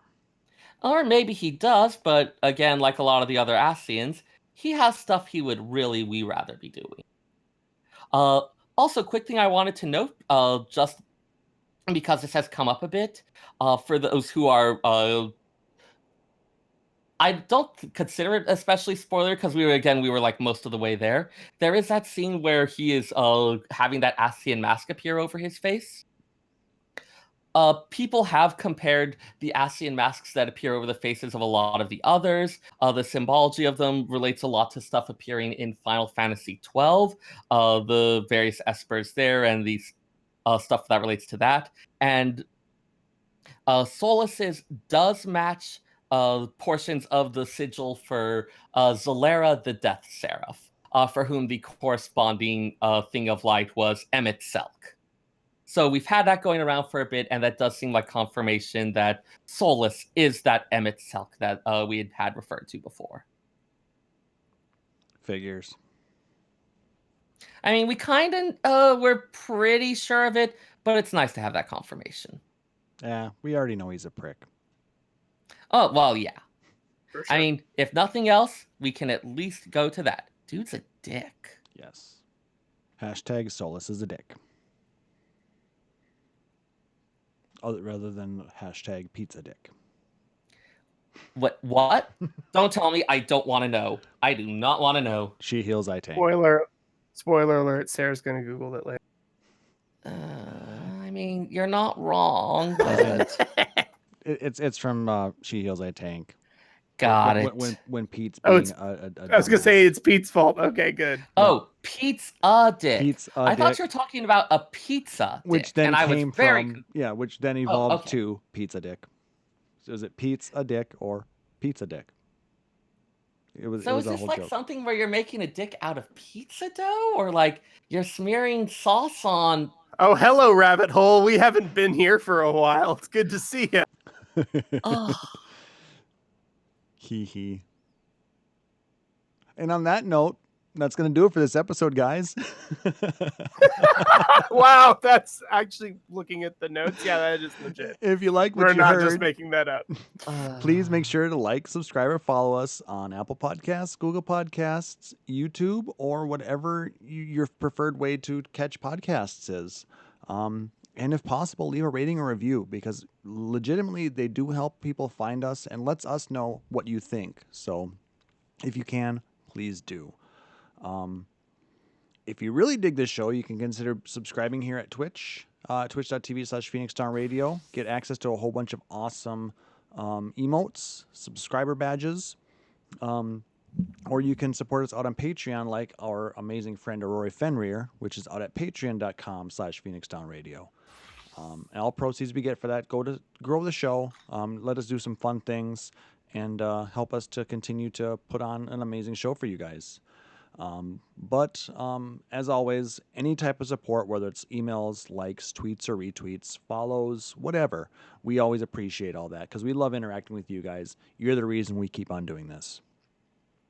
If you want to check out our backlog of podcasts, check out the newly redesigned PhoenixDownRadio.com. So we have all of our old podcasts back there, as well as some news articles that we've posted in the past. You can email us if you have questions, podcast@PhoenixDownRadio.com, or you can check out our growing Facebook group out at Facebook.com/PhoenixDownRadio. So I guess it's that time where we do the shout outs. Who wants to start? I'll go. So shout out to MGR Chili, who is taking a little break. We miss you, buddy. Get your stuff together. We look forward to seeing you when you return. Exactly. Shout outs to my friend on Instagram, Mama Dragon 89, who graduated college yesterday, which is like, okay, cool. People graduate college. Yeah, but you graduate college while working full time as a single mom. It's pretty rad. So congratulations to her. That was a lot of hard work. Shout outs to Emmy and Remix, who are doing some awesome stuff at Musecast 14. If you haven't been watching them, they do storytime streams. They're currently working through Stormblood, so if you maybe skipped a few MSQs, you can watch through their eyes instead. And where can people find you? So I am Taliz Marvelous. You can find me on Twitter at Taliz Marvelous. You can also find me on Facebook at Marvelous. You can just search for Taliz Marvelous and you'll find me. I'm also on Instagram at ian.jefferson84. I post pictures of my car, food, and weird shit from Japan all the fucking time. yeah. Exactly. I don't know what happened, but yeah. All the server glitchy time. And hopefully you'll be able to give us a new prep station soon. Oh yeah, prep station probably in 2 weeks. Maybe 2 weeks, we'll probably see. not, because that's We're gonna be smack dab in the middle of early access. I mean, gonna be if we, yeah, soon if we are doing a regular show for that, as opposed to some type of stream event or something, it might not actually be unreasonable for him to do that because any lore I would want to share would be massive spoilery at that point. Well, I was thinking we maybe would have enough just covering what we were getting, but if you want to prep something, cool. I'm not gonna say no. I'll have something in my back pocket. Unlike the stuff at your actual prep station, it's not going to go bad if it sits for a week or two. That's true. Is true. To that end, I should take a look at those potatoes that are hanging out in the kitchen right now. And Deathly Sober, like I said, thank you so much for stopping by.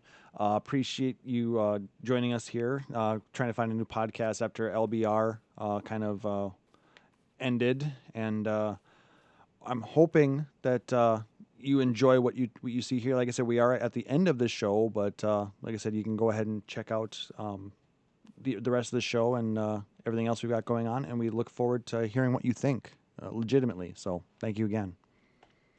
Seyrr. All right, so shout out to the various lore mongers of FF14 for your continued support, both in terms of discussing these topics, though batting those ideas back and forth, as well as general shit posting memes and getting ourselves through our day. Life is hard, and it's nice to have a batch of like-minded people to share the little triumphs and tribulations with, and I thank you very much for that. Shout out to my good friends, Spender and Tristan, for running lots of roulettes, encouraging me to actually keep playing and do fun, silly stuff, and generally being all around stand up dudes. Shout out to the butcher at my local Safeway, who, when I showed up near closing time on Sunday last week with a request for a particular cut, 4-pound roast cut, paused for a little bit, went in the back and cut it, and told me to come back and let him know how it worked out because the recipe sounded interesting. And thank you very much for that. It did turn out awesome. And a shout out to Taliz and Klauss, to my wonderful co-hosts, for making this a pleasure to do every other week. And just again for being wonderful people that to chat with, to share ideas, to share this excitement. I always have fun doing this, and I always have fun hanging out with you. You can follow me on Twitter at FFXIVSEYRR, where I mostly post pictures of random stuff that I cooked, like that roast beef, which came out really, really well. Fun stuff that I find at the library, and occasional musing. Also very pleased to announce that starting tomorrow, in fact, I've been promoted up from the on-call position at the library where I work to a permanent part-time position. So I'm going to have... It is about damn time. Congrats. That has been the reaction of pretty much all of my coworkers, which is really, really nice. Yeah, right? It's awesome. Yep. Congrats. So, which does come with a much more regular schedule, which does not include any Saturday stuff. So no more me arriving at the last minute on these things. I like that nice. Too. I was such a big fan of the Seyrr in the car with his dad on the phone while driving versions of the show. That was a great time. I'm gonna miss that. No, I mean, we could probably still make that happen. Sarcasm. Papa Seyrr could be a guest on the show, though. That was fun. Oh dear, do not encourage him. Do you know how he gets when he hears someone say something like that? Hello, my name is Taliz, and I'm a monster. I'm no better. I encourage Papa Seyrr to do what he wants to do too. Necromancer, I love it when he stops by. So, from an outside comedic perspective, yeah, it's great. My suffering is hilarious. But as the person who's actually doing the suffering, not so great. All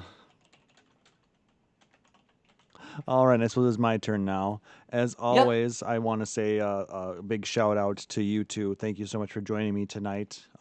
Seyrr, you always do an amazing job. I thank you so much for all your hard work and helping to make my ideas become something that we can put out and present to people. And Taliz, thank you so much for stepping in there and being an awesome person to jump in and help us out. You've always been a great supporter of this show. It's nice to have you as a co-host now. Absolutely. To when you have time. When I have time, when I'm not opening a restaurant or traveling the world. That's the thing. I know you're a very, very busy guy, and I never want to impose on anything like that. So when you can give us some time, it's greatly appreciated. So thank you very much, sir. Shout out to our community. Reading this interesting conversation going on between a lot of people in our Twitch chat. Deathly Sober, who's, like I said, stopped by after LBR is now basically called it quits. It's sad to see a 10-year podcast give it up. I know the group, the core group went on to some bigger and better things, and I wish them luck at it. But seeing that such an institution go down is kind of disheartening. I hope you do enjoy your time with us here. And like I said, we do this every other week, every other Saturday night. We do it from Hyperion, which is on Primal, so you can use the World Visit to come stop by and say hi to us. So shout out to all of you guys for joining us every other week. Shout out to everybody who's listening out on the podcast. Like I said, we invite you to come join us sometime at twitch.tv/PhoenixOnRadio. And we really hope to see more of you guys joining us. We love this community. We have a great time doing it. So for my co-hosts, Seyrr Timono, and for Taliz Marvelous, I'm Klauss Nightbringer, wishing everybody a wonderful evening. Thank you so much for joining us, and we'll catch you on the next one. We'll see you in Shadowbringers. Take care. Phoenix Down Radio is a production of PhoenixDownRadio.com and Illusion Productions. Final Fantasy XIV and Eorzea are trademarks of Square Enix. In-game content for Phoenix Down Radio is the copyright of Square Enix. Opening music for Phoenix Down Radio is provided by Guilty Gear Rock You. Check out the Metal Chocobo theme cover and many other music videos at youtube.com/Guilty Gear Rock You. Closing music for this episode is provided by Guitar Wanker 90. Please check out their full version of Matoya's Cave and other rock video game covers at youtube.com/Guitar Wanker 90. The views and opinions expressed in this episode are those of Phoenix Down Radio and its hosts and do not reflect the views of Square Enix.